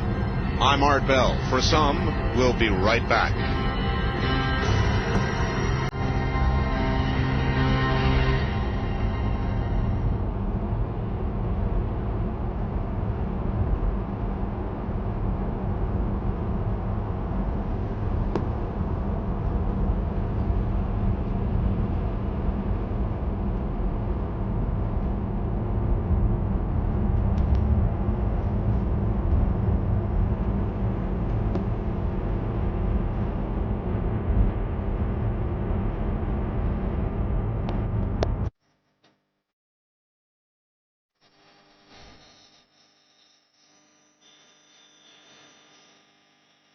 Art Bell is taking calls on the wildcard line at 702-727-1295.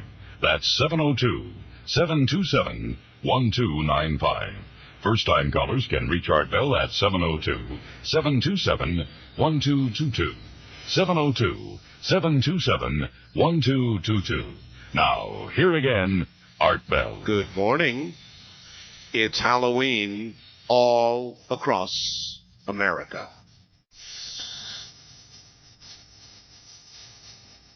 And we are doing what we do every Halloween. We're doing Ghost to Ghost. If you've got a good ghost story, we're here for you.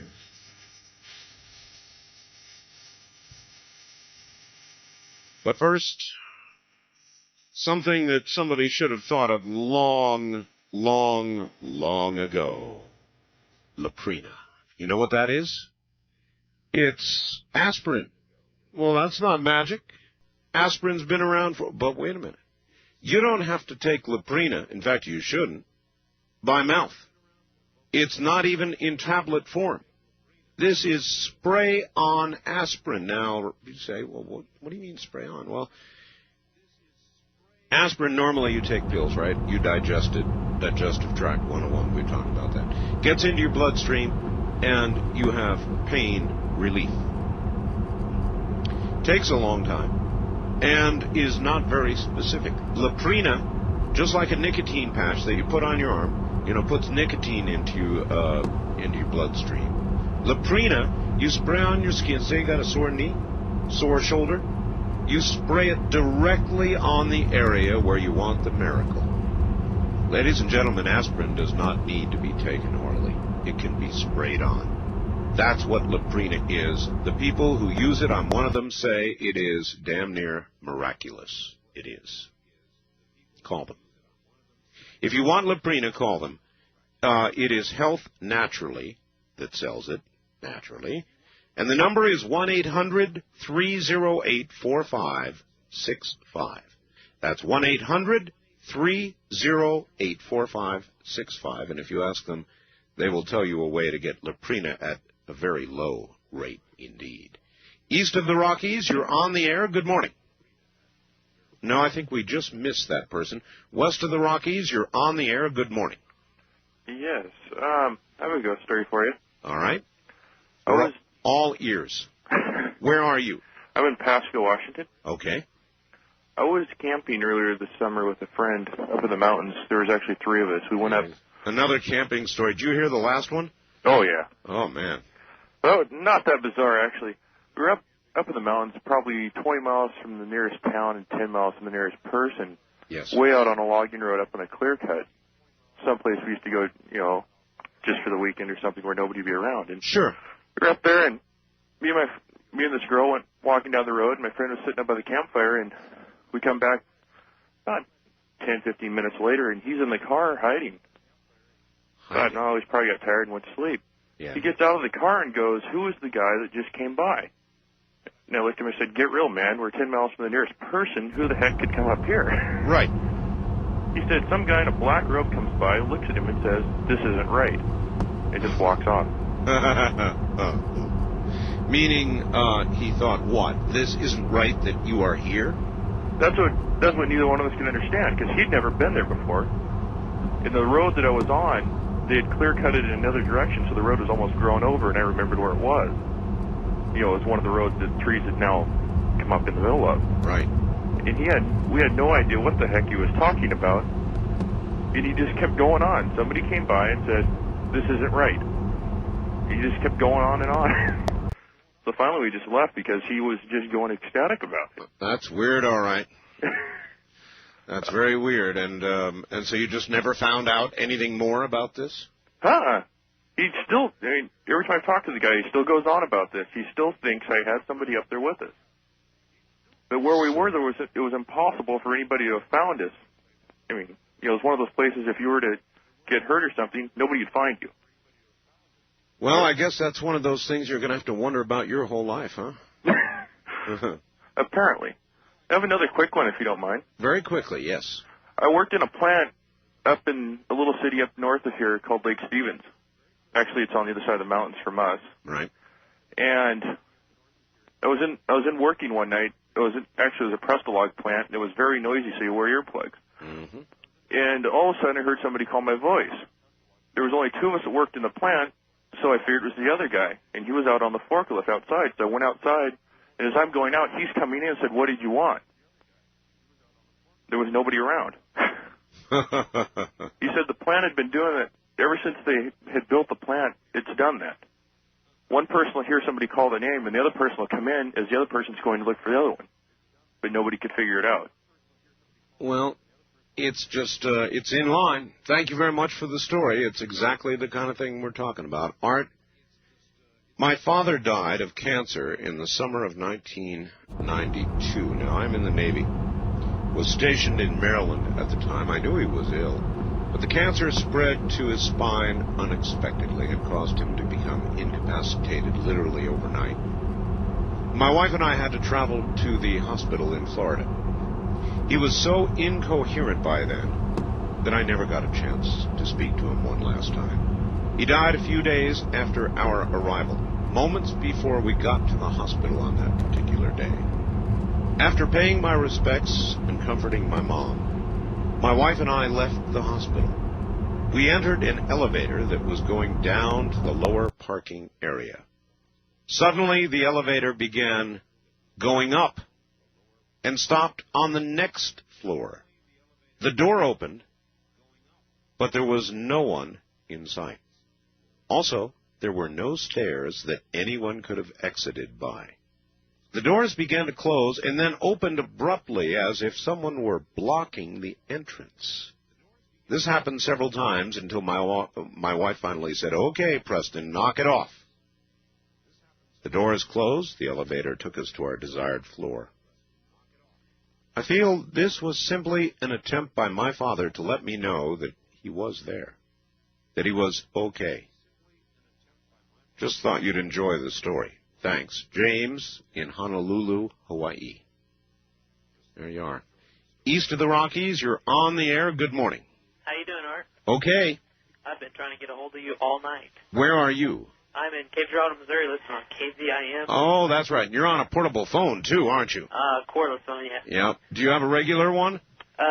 No, I don't. You don't. All right. Well, we'll put up with it. Go ahead. Well, I got a story that's really gonna scare you and kind of scare me whenever I think about it. But I used to be in the Air Force, and I was stationed at F.E. Warren Air Force Base in Cheyenne, Wyoming. Right. And that's a really haunted base. If anybody knows about that base, they know what I'm talking about. Haunted in what way? Well, it used to be an old cavalry base, and there's been a lot of murders, a lot of cavalry murders, Indian murders, suicide, just stuff like that in the dormitories, and it's just a really haunted base. I mean, there's ghosts of dogs in the dorm that I used to live in. Really? Yeah, it was really scary, but I was going through some really rough times, and I just moved back into the dormitory, and I would every once in a while see this like dark cloud, like kind of like a gas cloud above my bed or down the hall. And then whenever I would look at it directly, it wouldn't be there anymore. And then I'd be getting dressed and taking care of my uniform, looking in the mirror and everything, and out of the corner of my eye, I'd see this face and these hands peeking at me around a corner. And I'd look, and nothing would be there. And the face was all black and had blue, kind of bluish eyes. Dad. I mean, dark blue, like a navy blue. Uh-huh. And, I mean, it was really scary. And then one night, I was missing home really bad, and I thought, well, my mom... All right, sir, your phone is breaking up. Okay, can you hear me better? Yeah, that's better. Okay. Quit moving around. All right, my mother is into the New Age stuff. Yep. She was telling me about a lot of the stuff she used to do, and I tried it once. I tried to go back home. She called it like astral projection, and I tried that. I didn't know how to do it, but I was laying down on my bed, and I was concentrating as hard as I could on home, and I felt myself sit up. But when I looked, I saw my body laying down, and I could see right through my legs. I could see through everything. Ooh, that's weird. Yeah, and then a friend of mine, I saw a friend of mine come through the door and say, "Hey, Spence, get up. Are you coming with us?" And at that moment, it felt like I was sucked down into my body. And it scared me so bad I never tried it again. I don't blame you. Thank you very much for the call. It was a terrible phone, but a good story. And I also believe that projection from the body, what we call astral projection, is possible. That if we, kind of like in some of the movies that I've seen, Somewhere in Time particularly, our mind is capable of many, many things, including possibly time travel and out-of-body travel. I'm not an expert. I simply listen to the stories. On our first-time caller line, you're on the air. Hello there? Hello, Art? Yes. Oh, my name is Samantha. Samantha, that's a good Halloween name. Yeah, I know. Where are you? I'm in Las Vegas. Oh, wonderful. KVEG? KVEG. The big 840. I love it. Excellent. Yes. Well, I just thought I'd tell you a few flower stories about my mother. She, one time I was talking to her. She died in 1982. I'm sorry. And she was talking to me about 1976 and on the phone, and she said, all of a sudden she's like, flowers. These, she was very strong, like stock or carnation. And she says, that's the flower my sister Edith likes. Yes. And about an hour later, she got a call that Edith had died. Huh. Then, when my mother died, I, of course, got the flowers, and I've been getting them, every year or so. It's like a bubble around your head. And if you walk away from it, you don't smell it. When you walk back to where you were, you smell it. So it's in place, and you have to walk into it, literally. Yes. Or I'll be sitting on the couch, reading or something, and all of a sudden it'll come around my head. And it's like a bubble. And it's sweet peas with my mother because that was her flower. And if I walk away from it, it's gone. I go back, and it's there, and it'll last about 5 minutes. Huh. This has happened to 2 of my sons. Energy. Usually in doorways. Uh-huh. And there's no flowers in the house, no perfume or anything. And you'll walk out of the doorway. My son would say, "What's that smell?" And I said, "Well, walk back in the doorway and you'll find it again." Huh. And it's just her little visitation. Well, I believe you. I surely do believe you, and I thank you for the call, and I'll tell you something. I've heard many stories that involve spirits of people and flowers. Flowers that have lived as long as a person lives, and flowers that have been healthy and thriving, and then the moment somebody dies, the flower, the bush, the tree dies. Is there some kind of sympathetic reaction? I don't know what you'd call it, but I have heard many, many such stories. In a world gone crazy, it's kind of nice to be able to relax, especially on a night like this. Put on some music and let it all go. That's what Higher Octave and their music does for me. And believe me, it'll do it for you, too. Right now, you're listening to Craig Shakiso's album, Acoustic Highway. But we've got a special for you. Craig Shakiso, Neil Sean, and, of course, Shaheen and Saper.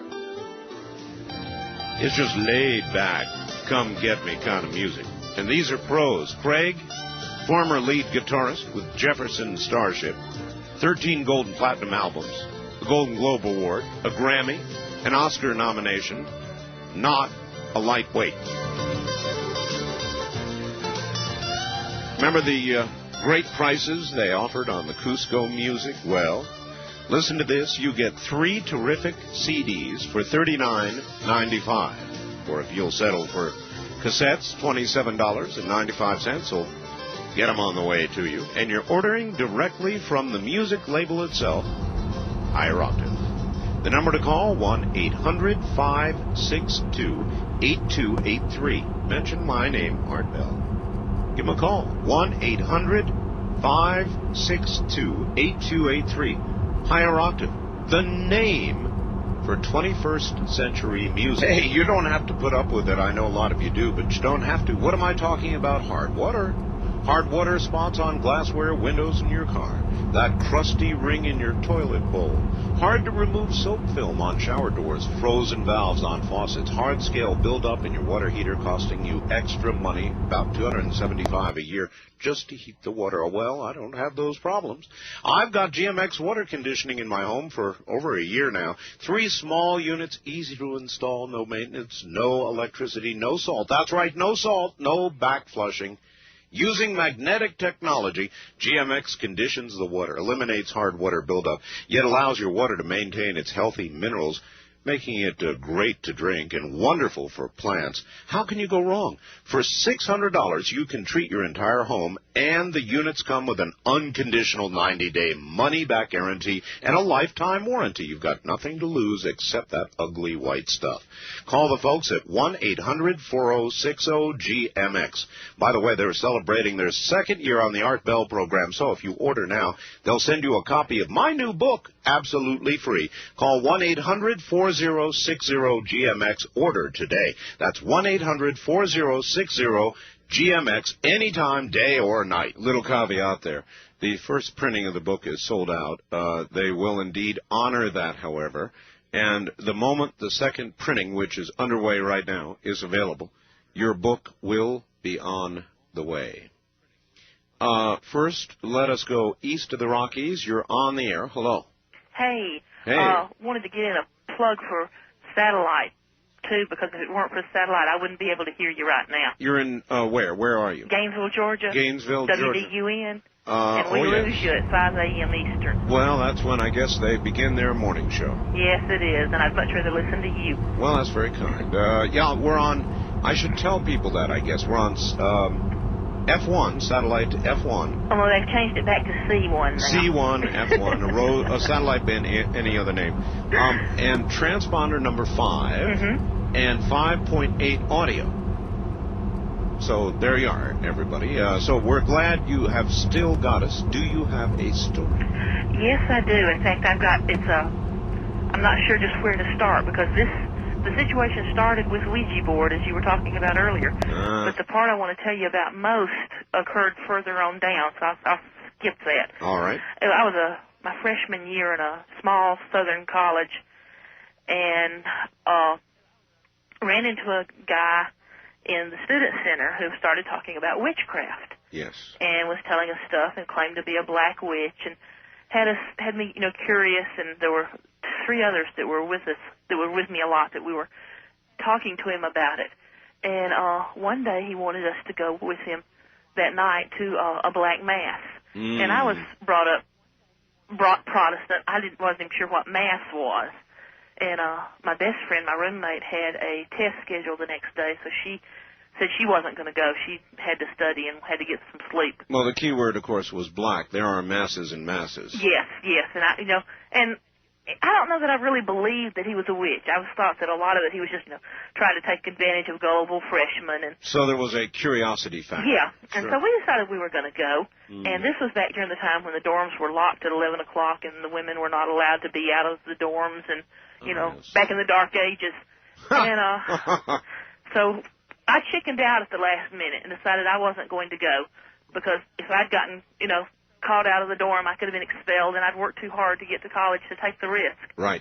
And so we had planned to leave by different doors and meet outside, and I didn't go. And I felt really bad. It felt like I was being punished for something I hadn't done, because I wasn't able to participate. During the night, maybe 5 a.m., I'm not sure exactly, the fire alarm went off in the building. And it was an old building, and this happened periodically. And I wondered if maybe my friends had caused the alarm, somebody to set off the alarm for them to help cover getting back in. Sure. The next morning. Sure. So I, threw on my raincoat. We always kept a raincoat and shoes handy because the alarm went off so frequently, and headed out the front door. I was watching for them as I went out, and I saw them coming back in. And they were ahead of me, and I tried to, push through the crowd and catch up to them. And as they had gotten on the elevator, and just before the elevator closed, I got close enough to see them, and they were looking, facing forward, and they were white as a sheet. They looked like, some of the shock victims that you see sometimes on Red Cross disaster films. Yes. Walking around. Yes. And I didn't know what was going on, and so it was an old elevator, and it moved slow, so I went running on up the steps because I figured I could beat it up to 3rd floor where their room was, and catch them as they got off. Yes. Got started, and when I was about halfway up, and I heard the alarm go off in the elevator. It had stalled between floors. Oh boy. And what had happened, I found out later, is they had packed like 15 people, just tight as they could pack them in there before the doors closed, and the capacity of the elevator was around 8,000 pounds or something. 800 pounds. It was just a small elevator. They just had really overloaded it, almost double. Okay, we're almost out of time. So quickly, what happened? Well, bottom line, there's a lot more. The bottom line with them is I don't know where to go from this. When they finally got them, it took like 3 hours to get everybody out of the elevator, and my 2 friends were both in shock and were sedated, and their parents picked them up that day and took them home, and I didn't see them again. But there was a guy that disappeared that night also that we found out later. It took a few days. And the guy that I've been talking to in the student center told me that he was going to turn up soon. And about 3 weeks later, we heard that his body had been found in the college lake.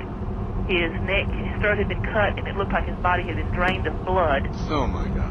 All right. Well, look, we're going to have to leave it there because we're out of time, but that was pretty gory. A lot of bad stories seem to involve elevators, don't they?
Call Art Bell toll-free, west of the Rockies at 1-800-618-8255.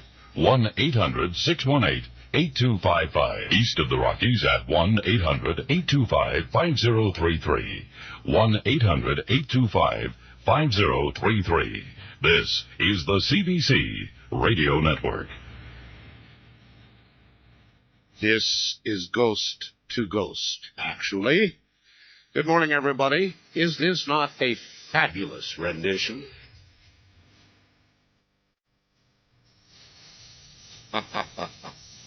You know what this is, don't you? No? It's painted black by the Rolling Stones. It's the London Symphony, in case you were curious. Hello, Art. I just recently found you for the first time on KABC 790 in Los Angeles, and I'm very glad to have done so. Great shows, thanks to you and KABC. From the time I was about 7 years old to 15, I used to have a recurring dream, premonition. Maybe about once every couple of months. It would always end the same, with me sitting straight up in bed in cold sweats and scared so bad it's hard to describe. The dream always started with two guys in an old Jeep out in the desert, just cruising along. I can see the desert and the worn dirt road. I could feel the heat. I could hear the sounds as they were going down this old, totally deserted road. Everything's just fine. The Jeep begins to go up a long inclined hill. There are telephone poles along the left side of the road, and the road seems to be almost perfectly straight, stretching out behind, climbing with the slope in front. Up till here, everything's just fine. Then the Jeep crests the top of the hill, and I can never see anything that the two guys see. But what I do see is just their faces, just sheer terror. Not fear, but something worse. Last time I would see that Jeep turn on its right side off the road about 20 feet, looking like it had been there for a long time. When I was 15, I went to school with a friend down to Salton Sea in California, the desert. Second day we were there, he said he wanted to show me some old abandoned buildings, so we took off in his grandfather's Jeep out what was called Power Line Road.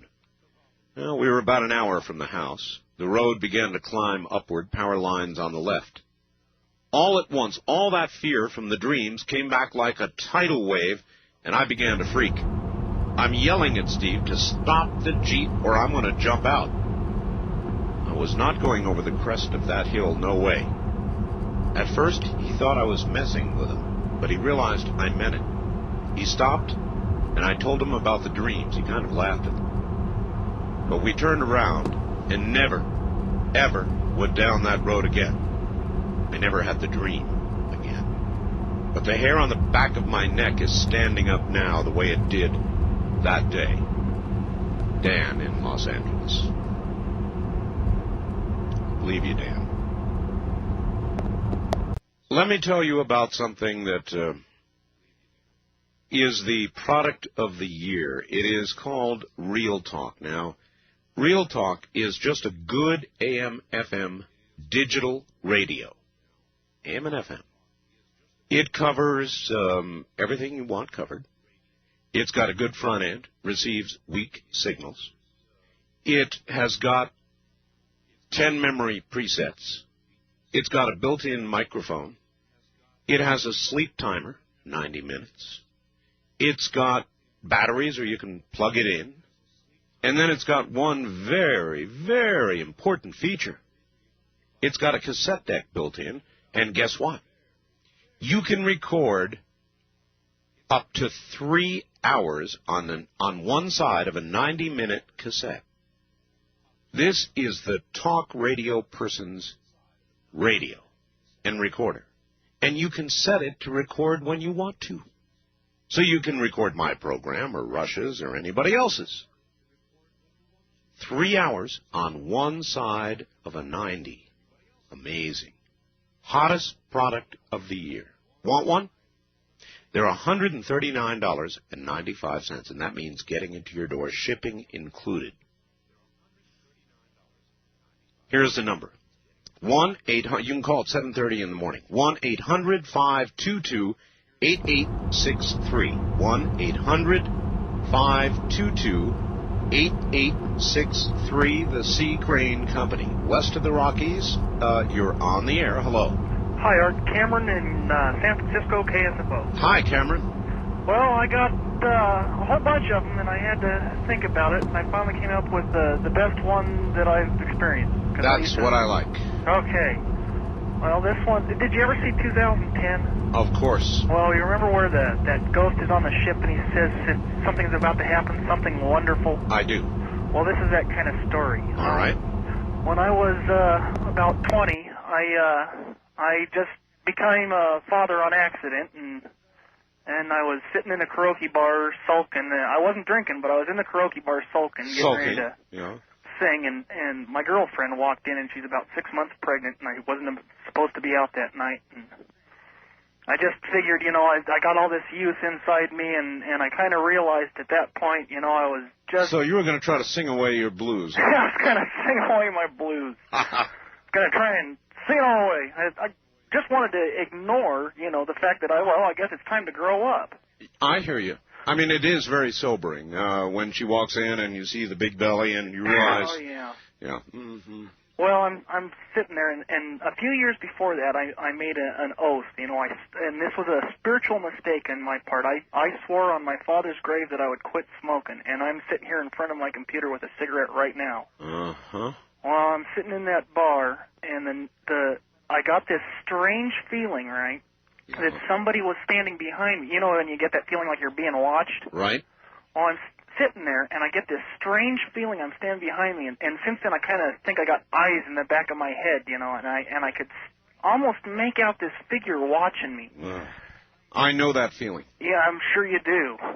Especially with all the phone calls you get, and who knows what might be standing behind you that comes through the phone lines like that one witch said. You're absolutely right, yes. Don't remind me, please. I won't. Well, at any rate, I'm standing there, and all of a sudden I feel these hands on my shoulder, and I just knew that it was my dad, and I could feel him standing there, putting his hands on my shoulder, going, "It's all right, son. You gotta grow up." And I could hear this little voice, and I swear to God, it was right through the music. I even remember the song was playing was White Rabbit, and I heard this voice say, "It's okay. It's just okay." And then I felt this light behind me, and he just left. And it kind of brought me. I've been listening to you talk about this God thing. How would God let Himself be known? And after that moment, I kind of think that we just know. If God was to come here, if we're these humans, we just know it was Him. We wouldn't have to. We wouldn't have to wonder, huh? Yeah. But it's a good point. Huh? Yeah, I said it's a good point that people would just know. Yeah, we got it in us. But since that day, every time I look at my daughter, And it's the I right now I'm getting chills up my spine. I can see him in her eyes. I can see him. I don't know if it's, one of those reincarnation things or if it's, I don't know what it is, but I just get this eerie sense. I understand. That every time I look in her eyes, there's somebody I've known for years in there.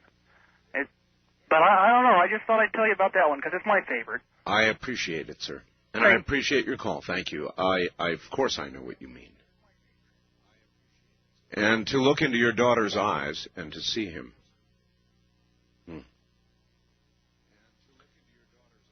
Well, that is one way we live on, isn't it? On the first-time caller line, you're on the air. Hi, Art. Hi. I'm calling from Merced, KYOS. Yes, indeed. And mine's very short, and I don't know if it was a ghost or a real person, but I was up in the Santa Cruz Mountains in a Volkswagen in 1970 somewhere, and with my friend, and we were coming back from a place up in the Santa Cruz Mountain called the Chateau Liberté. Yes. And anyway, we're coming down these mountains, and they're all curvy and everything, and as we came down... Probably Route 17, wasn't it? Yeah, yeah, matter of fact. I know the road. Oh, right, great.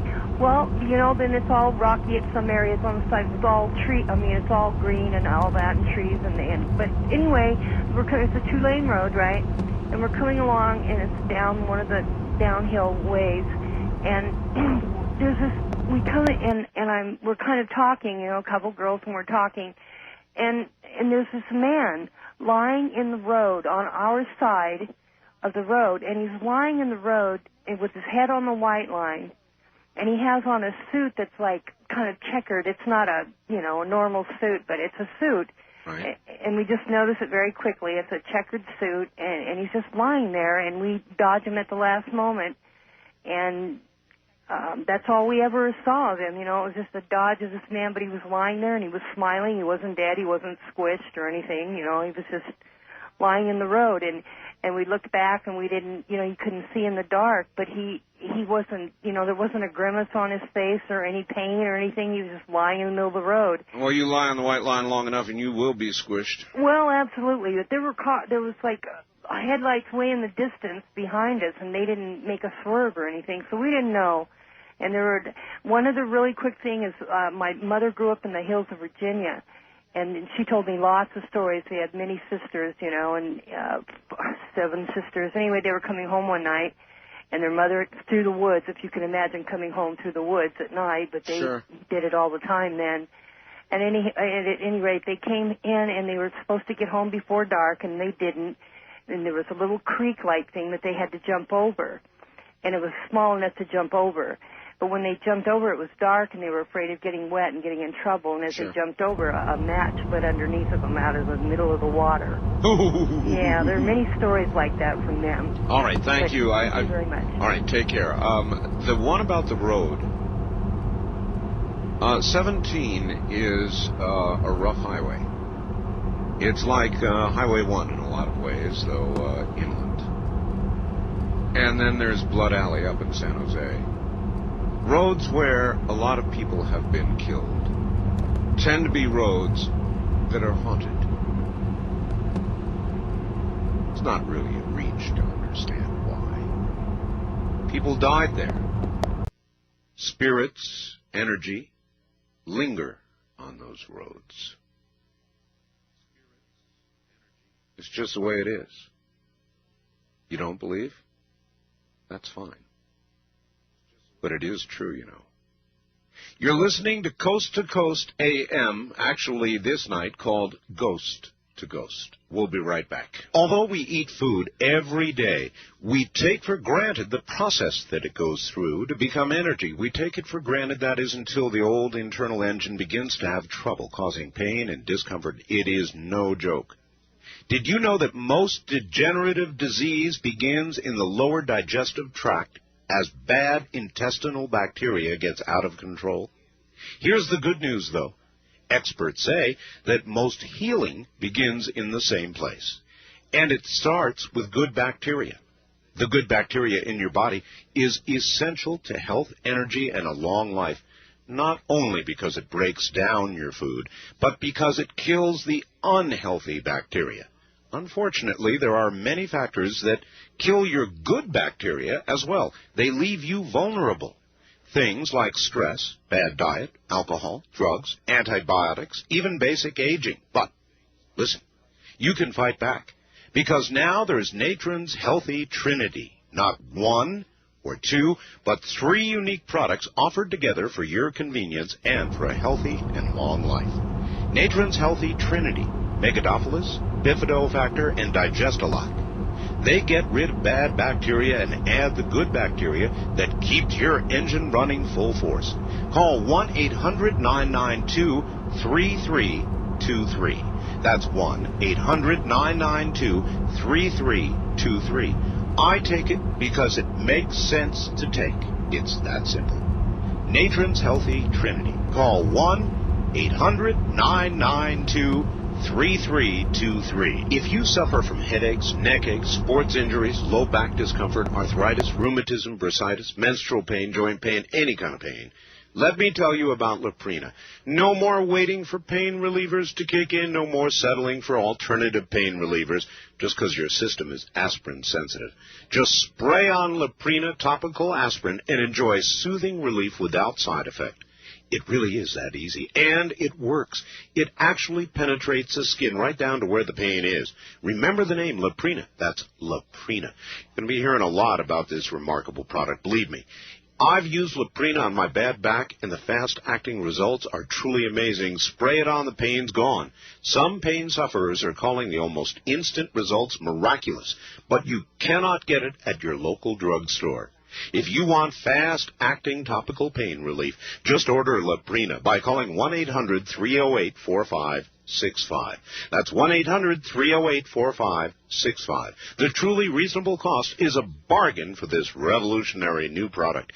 And when you call, be sure and ask the folks at Health Naturally how you can get Leprina at an even greater savings. Call 1-800-308-4565. Just spray it on and the pain is gone. All right, back to the lines we go. East of the Rockies, you're on the air, Ghost to Ghost AM. All righty.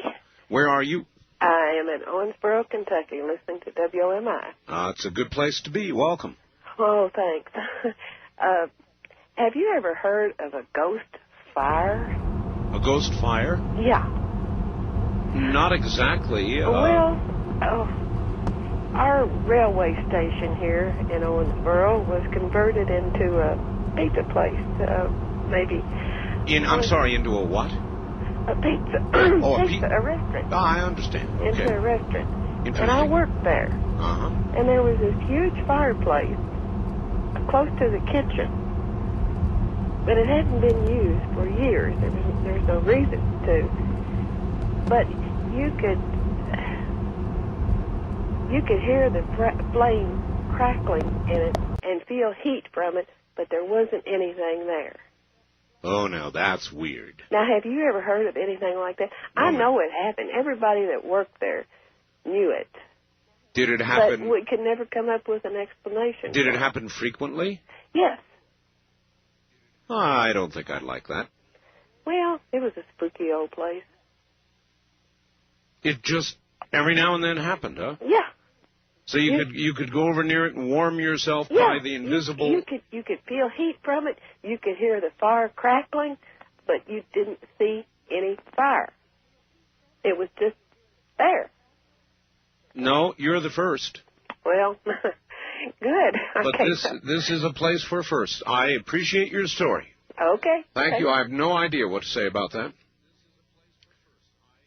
No idea. The manifestations of whatever it is on the other side are nearly endless. You've heard how many tonight? How can you not wonder?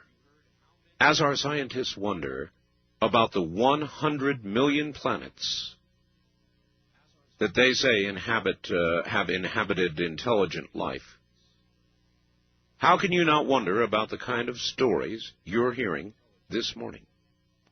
How can you not? First-time caller line, you're on the air. Hi. Hi, Art. Hello. Finally, I got through. It's the 7th time. Well, I'm glad you made it. Where are you? Oh, I'm living in Reno, Nevada. KOH. I'm looking at my black cat right now. I have 2 of them. Yes, and my cat's name is Shadow. I've had him for 2 years. You're kidding. No, when I heard you had a Shadow, too, I said, oh, all right. I do, and Shadow was so named because of Ghost. Oh, I know the whole story. I listen to you every night. I have for 4 years, every night. Well, I'm glad to hear that. So is KOH, I'm sure. Yeah. Now, I've got to tell you my quick short story. I have a lot of stories. I lived in a house that was like the Amityville Horror. Oh, you did? Yes. But that's a long story. But I got a short one. When I was in high school, late 50s, I had an old 49 Ford, and I was driving down one of the Reno streets with my girlfriend. And we were talking, but now we're quiet, and this beautiful classical music came on. Mm-hmm. And it was very loud. It was too loud. And I looked at her, I said, could you turn down the radio? And she says, yeah, that's loud. And she reached over and she said, you don't have a radio. And I said, oh, right. And we never discussed it. No, I can well... That reminds me of that fireplace story. Yeah, it is. Same type of thing. It's kind of like that, isn't it? It's energy... It's energy from someplace else. It's a projection, or it's a time slip, or who knows what it is. Right. But it's something. And Art, I wrote you a note, must have been a year ago when you first started fooling around with the Ouija board. And I wrote to you at your home and told you, please don't fool with the Ouija board. And I don't think you remembered. You get so many letters and faxes. I'll tell you, this Ouija board thing is something I will listen to stories, but I really won't talk about. Yeah, but about 6 months ago, you said at Halloween you would discuss it. And well, I did. But it must be really something. I would love to hear the story because I've got my own. Well, if you want to briefly tell us yours, go ahead. Oh, I wrote you a letter on it. Well, yeah, I know, but now you're on the radio. I was in Hawaii. Yes. And my husband was watching my friend and I play the Ouija board. And he decided to blindfold us. Oh, interesting. We said, fine. Yeah, okay. You know, because we were working it. We were really working it. I understand. And we're blindfolded. And suddenly the little planchette, that's what you call the little triangle thing you put your fingers on, flew out. And I pulled the blindfold out and I said, what'd you do, Bruce? You know, knock the thing? He said, no, I held the crucifix over it. Do you remember that story now? I do, yes. Yeah. And, yes. And, you know, it's so serious. It's very serious. And people don't understand, and they think, oh, gee, let's have some fun. Let's play with a Ouija board. And I used to feel the same way. I know, because I listen to your show, like I say, every night. I was really concerned about you. That's why I wrote you the note. I was really concerned. And, well, with good reason. Yes, because I knew. But now you know, so. You're correct now. I know. Thank you. Okay, Art. Right. Take care. There are a few things that I won't talk about. That really is one of them. And I really do. I'm giving you good advice here when I tell you don't play with Ouija boards. They're not toys. Oh, I didn't even know if they're sold anymore. I would imagine that that occasionally you could find one somewhere. But if I were you, I wouldn't even go to look. I wouldn't even think about it if I were you. You're listening to a collection of real... Well, you can hear the voices. Real stories of the supernatural. Ghost stories. Stories of other dimensions, other realities, other times. I'm not really sure what it is. I'm just sure that it is. We'll be right back.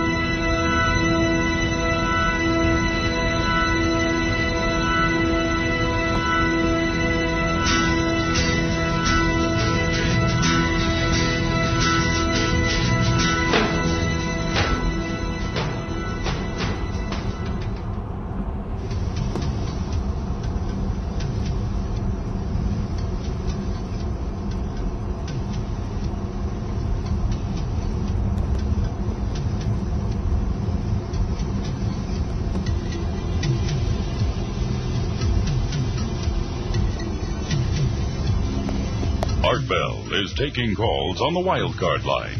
at 702-727-1295. That's 702-727-1295. First-time callers can reach Art Bell at 702-727-1222.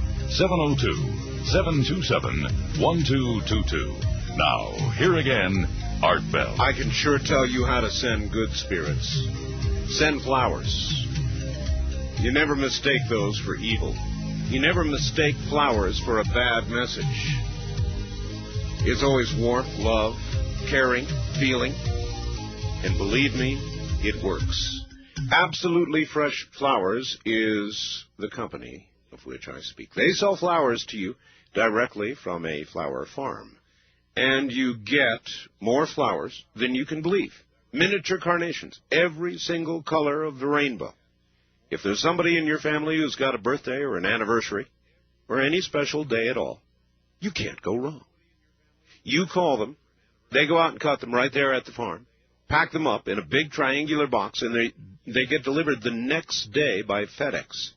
Or on the day you specify. Now think, is there somebody with a birthday or an anniversary coming up? You can take care of it right now. You can say, look, I want them delivered on such and such a date, and I guarantee they'll be there. And you'll just bowl them right over. Absolutely Fresh Flowers. The number to call right now or any time, write it down for heaven's sakes. People call me up panic trying to get the number. The number is 1-800-562-6438. That's 1-800-562-6438. It works. East of the Rockies, you're on Ghost to Ghost AM.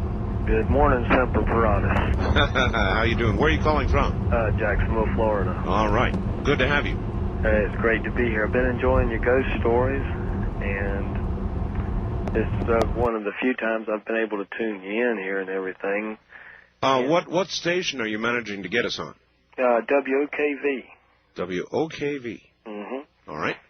And just like I said, I've been enjoying your ghost stories and everything, and then after hearing about that great icebreaker you were on, I was an ASM stationed in the Gulf of Mexico out of Houston. Yes, sir.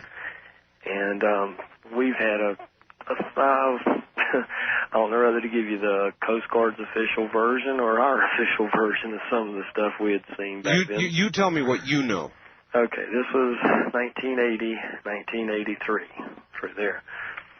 We had several experiences of seeing what we termed as ghost ships.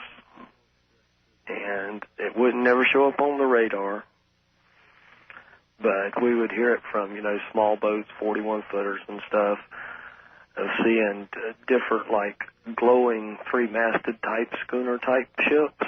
I guess what you would maybe call an old pirate-type ship, Sure. Ship of maybe the Continental Navy type stuff or whatever. Sure. And then it would be gone. And generally this would happen like during the time of a harvest moon.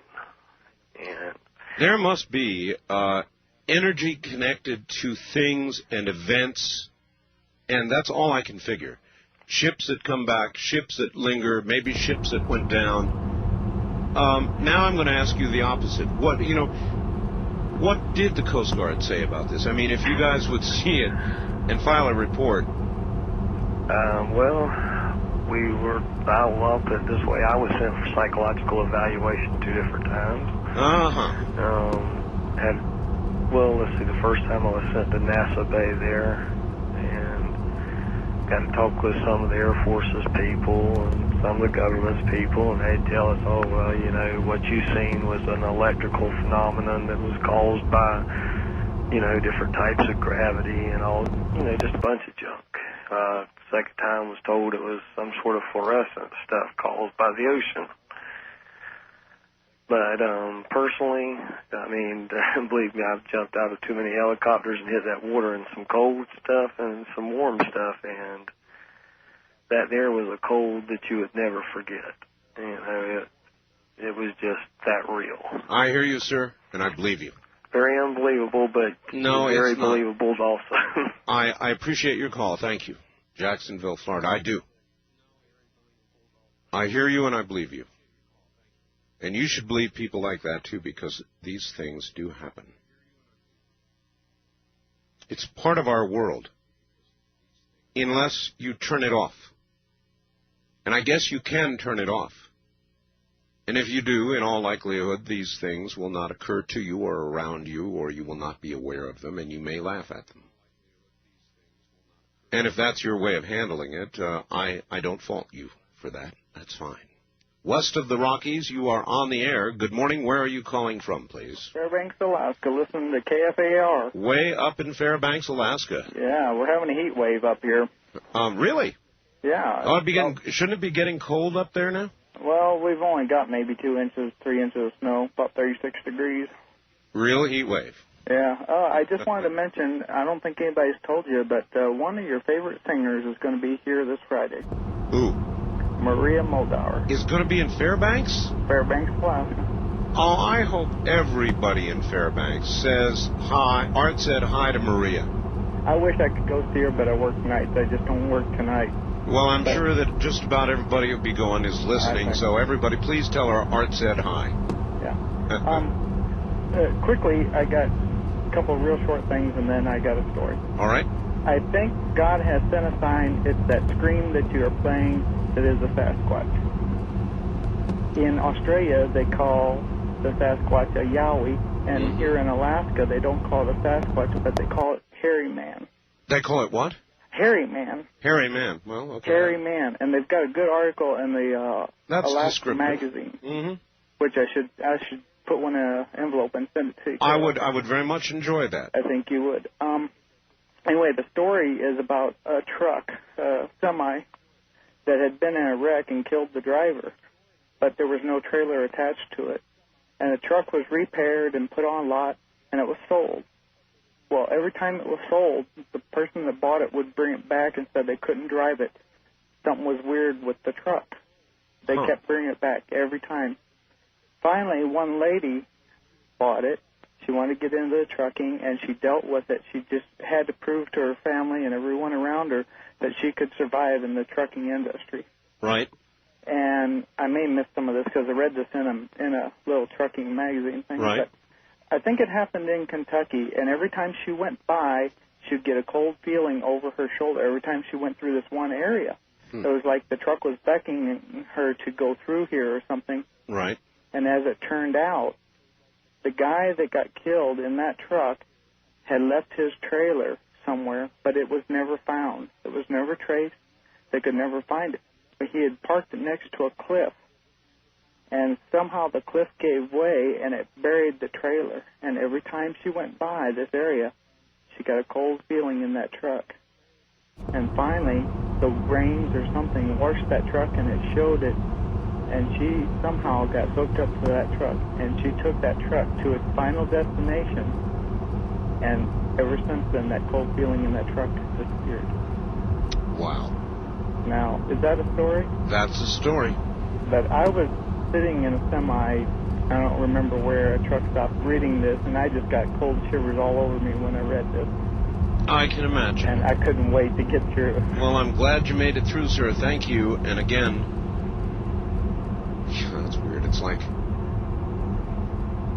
do you think it was the spirit of the person who originally had that truck? Or are machines and things energy in the sense that people have energy, or maybe in a different but similar sense? I don't know. So many questions, so few answers, huh? So many questions. On our first-time caller line, you're on the air. Oh, Mr. Bell? Hi. Oh, I can't believe I got through to you. You made it. Where are you? I'm the unknown caller, but I'm west of the Rockies. Okay. All right. Hey, I'm listening to your ghost show, and I listened to you last year, and I thought it was great. That's why I'm staying up tonight listening to it. Yes, sir? I'm an atheist like Mark. Yes. And there's a lot of things I don't believe, and I listen to these ghost stories, and I throw them away. But there was something that happened to me, like when I was 20 years old, I had a roommate, and she was a single mother. We lived in a 2-bedroom apartment, you know, it was totally platonic and everything like that. And one night, in the middle of the night, she comes blasting into my room, crying and screaming that she saw her father, her dead father, standing over her sister's casket. And her sister was just, like 18 years old. And her sister wasn't dead.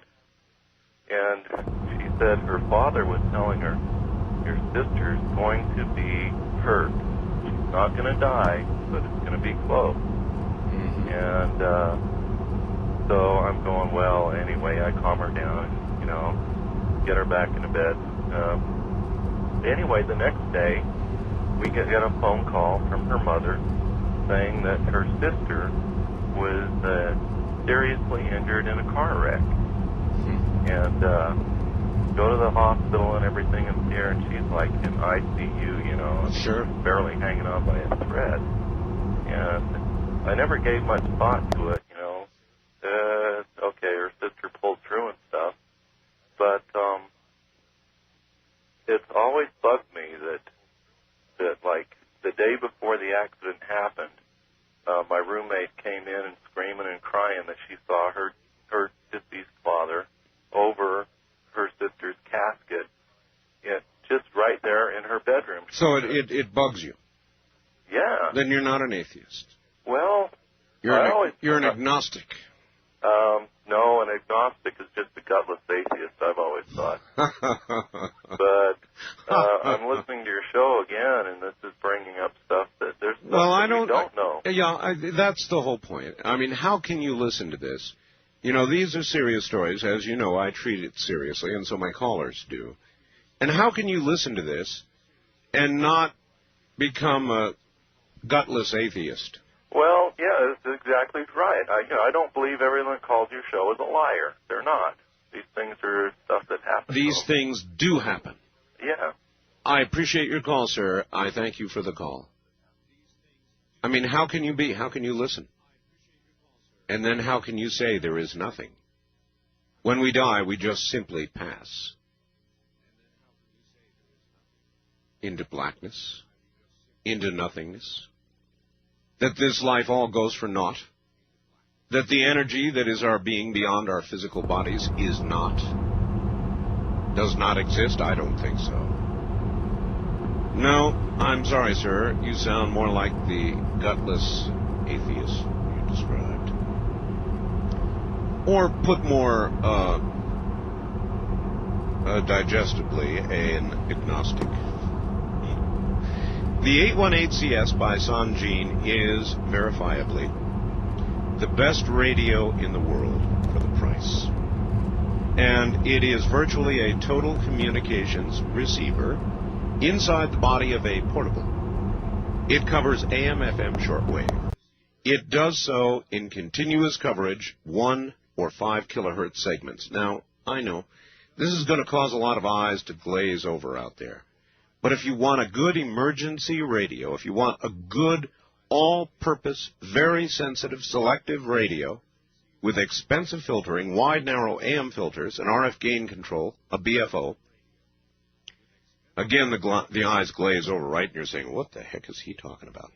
Well, when you get this radio, whether you use it for good AM reception, talk shows, or you use it to bring the world to you shortwave, Radio Australia, Radio Moscow, Radio Havana, Radio France Internationale. Whatever it is, don't buy a cheap piece of junk because you'll regret it, because you're going to love shortwave. And then you're going to realize you should have bought a good radio in the first place. Well, this is the best for the money. It's got a built-in cassette deck, 45 one-touch memories, a large LCD display, an RF signal strength meter, battery check, a million features I could never describe to you. It's got a built-in cassette so you can record anything, shortwave, FM in stereo, which means you can record all your favorite music, take it to the car, and play it. That's it.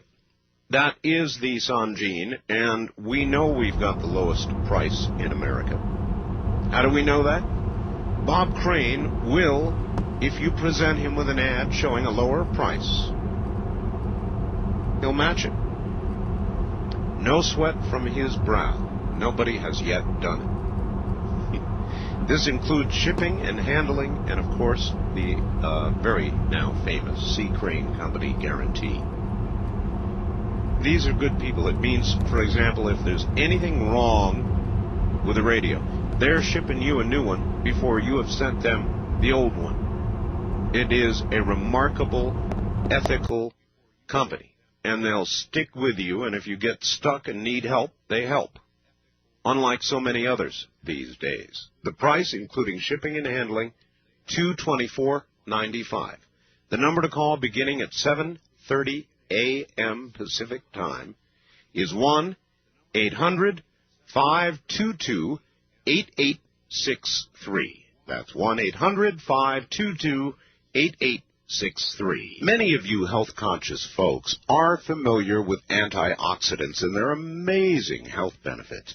Now, vitamin C is probably the most famous of these. UCLA scientists found that antioxidant vitamin C can help avoid cancers, strokes, heart attacks, increase life expectancy an average of 5 years. Well, now, there are new antioxidants on the market, and listen. Scientists say they are 20 times more powerful than vitamin C and 50 times the power of vitamin E, another antioxidant. They're called pycnogenols, the super antioxidants. You want to remember that if you're a health-conscious individual. Why? Well, according to Richard Passwater, Ph.D. and authority in the field, you're being bombarded by something called free radicals, toxins, environmental and otherwise, that break down cells, damage tissue, cause you to age faster, develop stiff joints, and wrinkle sooner than you ought to. How can you fight these free radicals that bombard you every day? Antioxidants and pycnogenols are the most effective antioxidant you can buy today. To order this amazing new food supplement I'm taking, call the folks at Health Naturally at 1-800-856-1119. These pycnogenols are pharmaceutical grade, made from 95% pure grapeseed extract.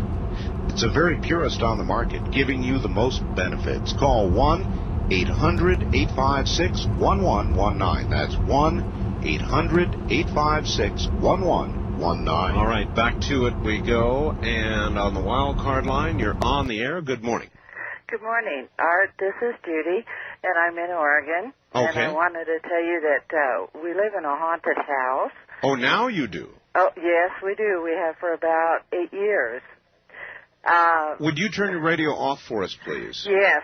Matt, turn the radio off. Yes, Matt. Extinguish it. I'm sorry. That's quite all right. All right, so in what form of manifestation do you get? Well, when we bought it, it's actually an antique store, and we live upstairs. And when we bought it, I moved in before my husband did to get things straightened out. And the first day I was there, I went and was cleaning and everything, and it's on the second floor. And I went out the back door onto a porch area and was shaking out some rugs. And all of a sudden, the door slammed behind me. And it's a very large store, over about 8,000 square feet, so I'm up there all by myself. It's getting dusk, and I couldn't get back in. Oh, boy. And it faces the river, so I don't have too many neighbors. Finally, I did notice somebody next door about 20 minutes later walking around, and I'm yelling and screaming to him to come help me get out. Sure. Back inside. So he did come around and jump the fence, and I had left a door open downstairs. Found his way upstairs, and lo and behold, he says, "How did you get out there?" And I says, "Well, I went out through the door." I have a deadbolt on that door, and he had to open the deadbolt to get me in. So, and that was the first of many, many experiences. And well, I've always wanted to ask somebody this, and so I'm going to ask you. Yes. Why, pray tell, are you still there? Well, they're not anything but pranksters. I'm not afraid of them. So it's more of a sort of a pulling tricks on you kind of deal. Yes, because another incident was downstairs we have things like, the Jim Beam decanter bottles. We sell those as collectibles. And we went down, and it's on a cement floor. And one morning we went down, and there was 6 of them in a circle on the floor, about 4 feet from the shelf. So things like that happen all the time, and people are there when they happen, too. I wonder in the paranormal world what a circle of booze bottles means. I don't know, but they're young people, and I'm sure they don't have ID cards. Thanks for the call. Thank you, Art. You take care. Bye-bye. And I'm sure they don't have ID. East of the Rockies, you're on the air on Ghost to Ghost AM. Hi. Hi, Art. This is Angela in Cheyenne, Wyoming. Hello, Angela. How's Cheyenne? Cold. Cold. Yeah, I hear it's starting to get cold up there. It is. There was a guy that called earlier, and he mentioned something about F.E. Warren. Yes. I wanted to say it is haunted. I've heard several stories from out there. About the airbase? Mm-hmm. It's here in Cheyenne, and it is haunted. Well, any place where many deaths have occurred, particularly a combative kind of death, is a place where spirits linger. Yeah. I just wanted to plug that real quick, and then I had a story that I wanted to tell you. Okay, real quick. I guess about 6 months ago, my little brother came over to my house, and he was telling me that a friend of his, she was a young lady, newlywed, had 2 really, really young children, had just found out she had cancer, and she was going to be passing away soon. The doctor didn't give her more than about 2 weeks. All right, I'll tell you what. That's a good cliffhanger. We're not going to be able to finish, so I'm going to put you on hold.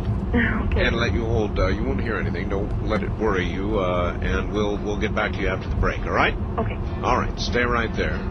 In Cheyenne, where it's beginning to get cold. Would that be cold as in universal, or would that be cold as in cold spots? We'll be right back.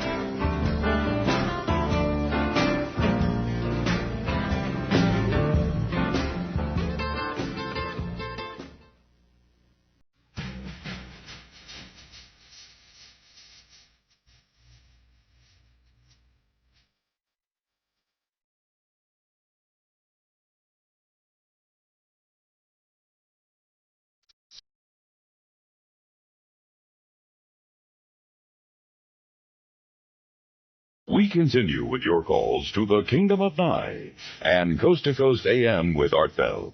Now here again is Art.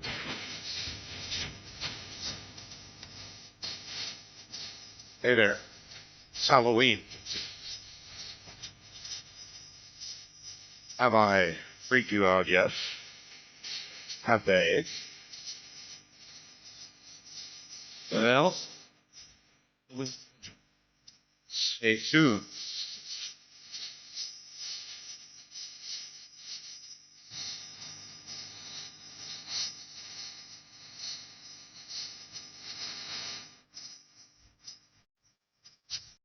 From the high desert, where the moon hangs like our bath.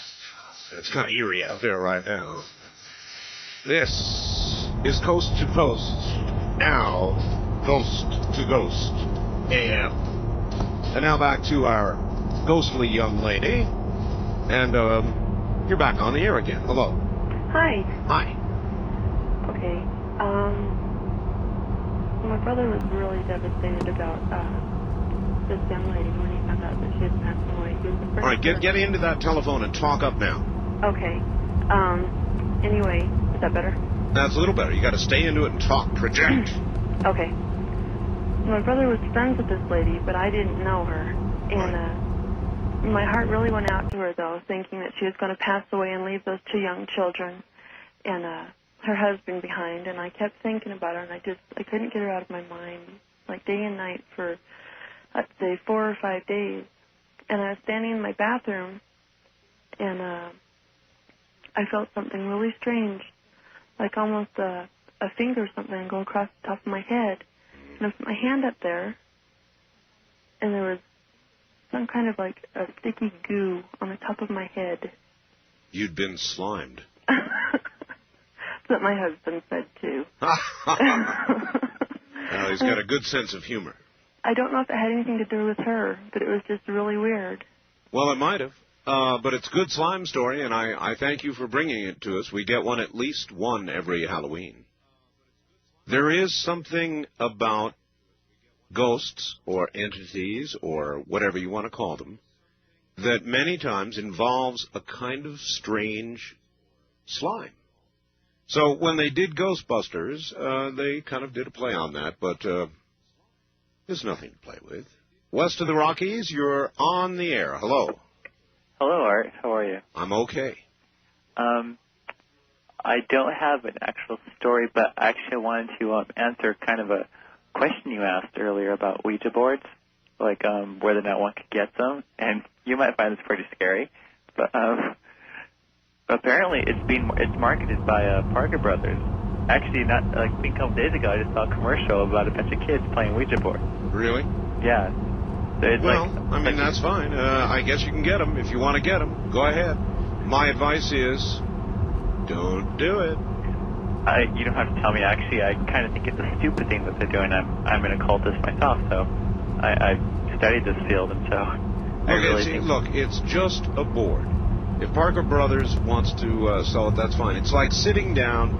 It doesn't matter whether, in my opinion, whether it's a Ouija board or some other instrument that you're inviting, you're concentrating on, and you're consciously inviting an entity to you. You know not what you do. It's not like Monopoly. It's not like playing Monopoly where you're worried about getting a hotel to wipe the other guy out. You're sitting down to consciously invite an entity to direct you. It is not a good idea, whether it's a Ouija board or whether it's a Monopoly board or anything else. If the intent is to invite something in, you be damn sure you think hard about it before you invite something in you don't want to keep you company. First-time caller line, you're on the air. Hello. Hello. Hi. Yeah, I want to speak to Art. This is Bart Simpson. Turn your radio off, please. Yes, I just did.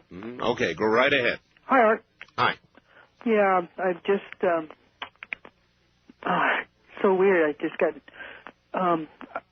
it's not really a ghost story. It's about my brother who died. And, he died like maybe about 5 years ago. And, when he was younger, he had a car wreck and, I guess what you'd call a near-death experience. He was in the hospital for a long time. Yes. And I'm kind of nervous. I'm sorry. I can tell. That's all right. Yeah. I can feel his presence now. When he was younger, he had a near-death experience. And I think he, and since he lived, I always thought he was like special, but he always said like, you know, he's not special. He thought that like everybody had the power. Well, why did you think he was special? He was always interested in kung fu and the things like martial arts and the power of the martial arts contribute to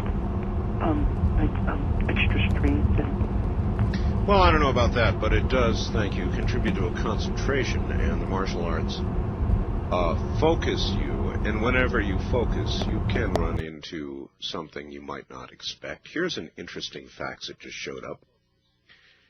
Art, I just got off work, and it took me a while to settle down and a couple of stiff drinks so I can tell this to you. I've been home for about an hour now, and this is just exactly what happened. Let me start out. I work at a hospital emergency room. Consider myself a level-headed guy. Did not believe in ghosts, that is. Tonight I was riding my bicycle home from work. In point of fact, I was listening to you, reminiscing that it had been about a year since I'd been riding home at night, alone. It's been almost 1 year to the hour since my old riding buddy was killed while riding alone on this same street last year. We generally had rode together all the time. On this particular night, I'd called in ill, stayed home. My buddy Phil was run over by a drunk driver, not found for an hour or more, and died en route to the hospital. His bloodstains still marked the curb where his head struck, snapping his lower neck. Tonight, while riding home, I became aware of a feeling of having something like the sound of a car tire behind me, and yet there were no cars on the street. I kept hearing the sound, kept looking around. Sound got so loud, I could hear through the radio. In other words, I was listening to the radio. I finally took off the headphones, stopped, and looked down the street. I saw Phil standing on his back next to me. As fast as light, I got on my bike and sped home. Phil stayed with me until I reached the crossroads where he died. I swear, I saw him, big as life. I can't tell you if I was having a 60s flashback or not. West of the Rockies, you're on the air. Hi. Hello there. Hello. Yes, sir. Art. Yes. I wanted to give you a little story about my experience with the Ouija board. All right. Where are you? This is Dan from Fairbanks. Yes, Dan. I was about 18, just graduated from high school, and this girl and I were playing with the Ouija board one night, and didn't think much of it, and I went home, and woke up the next morning, and I had a big antique Chinese mirror that sat on my dresser. It was, probably 3 foot by 4 foot, probably weighed about 60 or 70 pounds. Mm-hmm. When I woke up, this mirror was sitting right at the foot of my bed on the floor, face down. Well, I didn't think much of it, except that I had a bunch of model cars that I had collected and built, and bottles of cologne and stuff sitting on top of my dresser, and nothing had been disturbed, which meant that for this mirror to get where it would have had to been lifted up off of the dresser, over everything that was on the dresser, moved about 2 feet from the dresser, turned at a 90-degree angle, and laid face down on the floor. Well, and that next night we played with the Ouija board again. Went home, went to bed. Early in the morning, about 2 or 3 o'clock in the morning, I hear this big loud crash. I wake up, the mirror's in the same position on the floor, in the same exact spot, with the mirror broke into 100 or so little pieces, and everything on the dresser was laying all over the floor. Needless to say, that was the last time I ever touched a Ouija board. Good for you. Thank you very much. Again, you invite things in when you do that, and you don't know what you're inviting in. It's like opening a door to a world where things exist, good and bad. Do you invite strangers into your home? Do you call on the street when somebody passes and invite them into your home, not knowing them? No. Then why would you want to do it with a Ouija board? Anyway, you may need a good night's sleep after this morning's show, and I have a sponsor that can sure provide it. It's called Select Comfort. Select is the key word. Comfort's important, too. It's a bed like any other, king or queen, and inside are individualized air pockets where springs used to be. Instead, they've got these air chambers, I guess I ought to call them, and they are inflated or slackened by your electronic command, and you've got a little electronic control on both sides of the bed. Now it gets even more unique, because each side of the bed can control the bed to be either stiff as a board, if you've got a bed back the way I do, or soft as a feather bed, or individually on, from night to night, you can make it conform to your body. It is Select Comfort, and we don't expect you to buy out of the blue just based on what I've said. I've given you the outline. You call them. They'll send you a free videotape, and then you can take a good look. If you decide you want to buy it, then you get a 90-day in-home risk-free trial. The number to call to get the videotape to take the first step is 1-800-448-5700. That's 1-800-448-5700. Now, money. Pretty important in this terrestrial world, eh? When you look ahead in your life, do you see a cushy retirement with lots of money? Or do you see yourself barely making it? Are you working 9 to 5 now? Putting away a lot of money, are you? Saving it? No?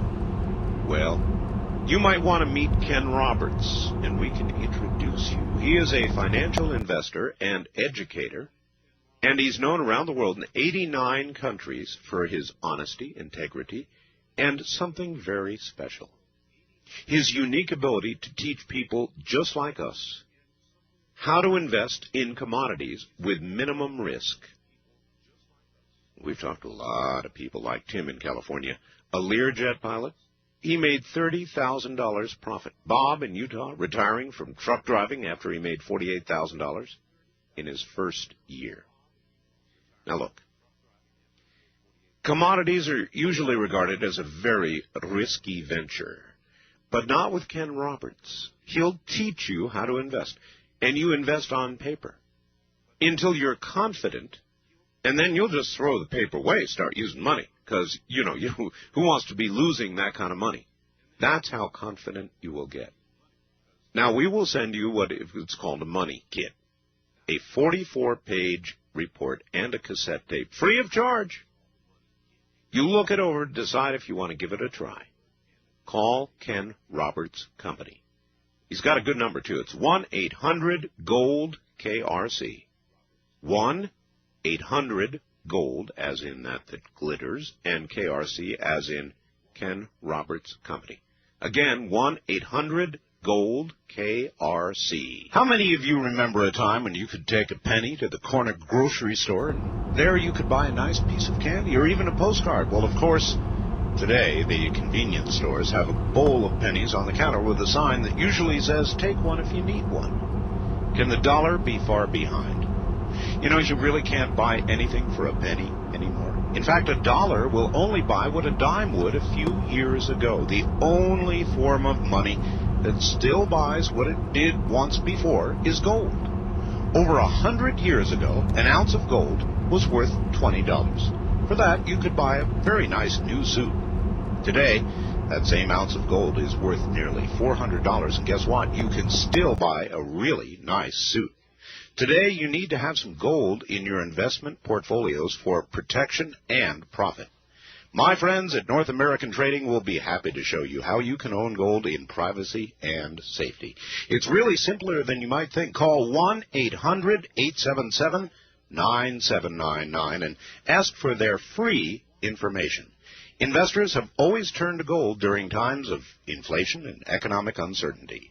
Don't wait till it may be too late. Call 1-800-877-9799. You don't have to be rich to own gold, just smart. All right, back to the lines we go. Now, I want to say again, if you would like a copy of this show, this particular program, we do offer copies of this. It is a yearly event called Ghost to Ghost AM.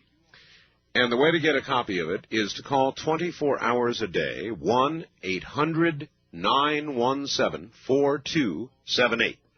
That's 1-800-917-4278, 24 hours a day. East of the Rockies, you're on the air. Hi. Hi, Art. This is Robert from New Orleans. Hello, Robert. First, let me say I got your book yesterday. Oh, you did? I am very, very happy. Is that, tell everybody, I've really not been soliciting comment yet, but is that one quality book or what? Oh, yes, sir, it is. It's much better than I thought it would be. Well, there you are. I'm glad to hear it. We'll do a day later this week and solicit comment. Anyway, it is Ghost to Ghost night. Okay, Art. In New Orleans, I guess you know we bury people above ground here. I've heard. Right. Well, my grandmother's buried in one of these old cemeteries. Yes, sir. We go and we clean them out every so often, clean up around them and weed them. And me and my younger son will go walking and looking for the dates on each one of these tombs. As we're going through one day, we notice that a couple of them have been broken into. So we start looking into them, and we're seeing that the bodies have been disturbed, the caskets are open or broken or chipped out in corners. Oh, boy. As we go to one of the oldest ones, which is about a block down from my grandmother, it was an 8-year-old girl who died during the time that there was a bad scarlet fever going around in New Orleans where thousands of people had died. Yes, sir. As I climb up to look in there, I notice there are 2 bodies in there, but these are recent bodies, like a day or 2. You mean like the people who had been desecrating? Yes, that's exactly who they were. There was 2 of them, 2 young men. One face down and one face up. The one face up had an expression on his face like you've never seen in your life. I ran and told the keepers of the ground, and they called the police, and the police came and everything. And 2 weeks later, I had called to ask, what had happened to the guys. And it said, as far as I can tell, both guys had died of heart attacks. And the one who I saw, I'm sure, died of fright. And they said the coffin where the little girl had been in was, of course, opened. It was a metal coffin at the time. And they said they guess they were robbing it at the time, and something happened that scared them to death. Oh, my God, what a story. That's a true story? Oh, yes, it's very true. My son talks about it all the time, and every Halloween, it's the first thing we start telling the rest of the family about. Oh, well, thank you for sharing that with us. And no, I really do mean that. Thank you. But that is a scary story. Yeah, it still bothers me once in a while. We can only imagine what they saw. I know what they saw. That little girl took her revenge when they tried to break into her coffin. Thank you for the call. All righty, take care, Art. Take care. West of the Rockies, you're on the air. Hello. Oh, hi, Art. Hello I'm there. Mary from Bakersfield. Hi, Mary. How you doing? Oh, pretty good, but that one did scare me. Oh, boy. Not that. Oh, I boy. can just imagine that. If I'm mine scared me, that one scared me more. Now, All right. this happened when I was about 18, 19. It was about 3:30 in the morning, I guess, and it was winter time. Kind of like about now. Well, no, it's not cold up here yet. No, I meant the time. It's a little before 4. Mm-hmm. And I was asleep in bed, and I woke up, and I was sleeping on my left side, and all of a sudden I woke up, and I turned over to my right side, and I was facing the door of the bedroom, and being cold, I had the habit of throwing the covers over my head. Well, I did that this time, and all of a sudden, about maybe 2-3 minutes passed, and I started getting scared, very, very frightened. And I tried to come out from under the covers, and I couldn't pull them off. And I mean, I clawed at them and just pulled, and I couldn't. Oh, I wouldn't like that. And all of a sudden... Covers are supposed to protect you. Well, these didn't. Since then, I've never slept with the covers on my head ever since then. But all of a sudden, there was a scream in my ear, just a shrill scream, that my head just, you know how you feel when you've been screamed in your ear when you were small before, kids. Sure. And my head just, it just vibrated the way that scream. And I tried to call my father. And I'd open my mouth, and nothing would come out. And I'd just be open and gasping and trying to call. Yeah. And finally, I managed to just say, Daddy. Just barely got it out. Yes. And when I said that, then the covers came off. I was still trying to take them off. And they came off all of a sudden. And, well, like I said, ever since then, I just do not sleep with the covers over my head, not a sheet. My dear lady, I've heard a lot of I jumped onto the cover stories, but I have never heard I went under the covers and then tried to get out and the covers wouldn't come off. That's awful. I know, they just would not come off. And like I said, I still do not sleep with my head under the covers anymore. I can't say I blame you, but it's like, gee, there's nowhere to hide. Well, hide under the bed. There's no place. Get underneath the bed or someplace. Well, look, I appreciate your story. It is unlike any I have ever heard, and I'm afraid it's going to have to be the topper for the for the day. I'm afraid. Well, I'll be. The night just kind of flew by, as it were. Well, I've been trying for quite a few years to get in. This is the first time I managed. You've been trying for years? Well, about 4 or 5 years. I kind of wish you wouldn't say that. It discourages people. Oh, it shouldn't, because I finally got through. Well, see, there you are. All right. I'll tell Goodbye. you. All right. Well, wait a minute. Wait a minute. There's a tradition here. Oh. With our last caller. Oh. You get to say, "Good night, America." Oh, good. Good night, America. Take care. Well, it has been fun and a little scary. But you tend to get what you ask for, and I wanted scary stories, and you all did not disappoint me. That last one from New Orleans kind of got to me, though. At any rate,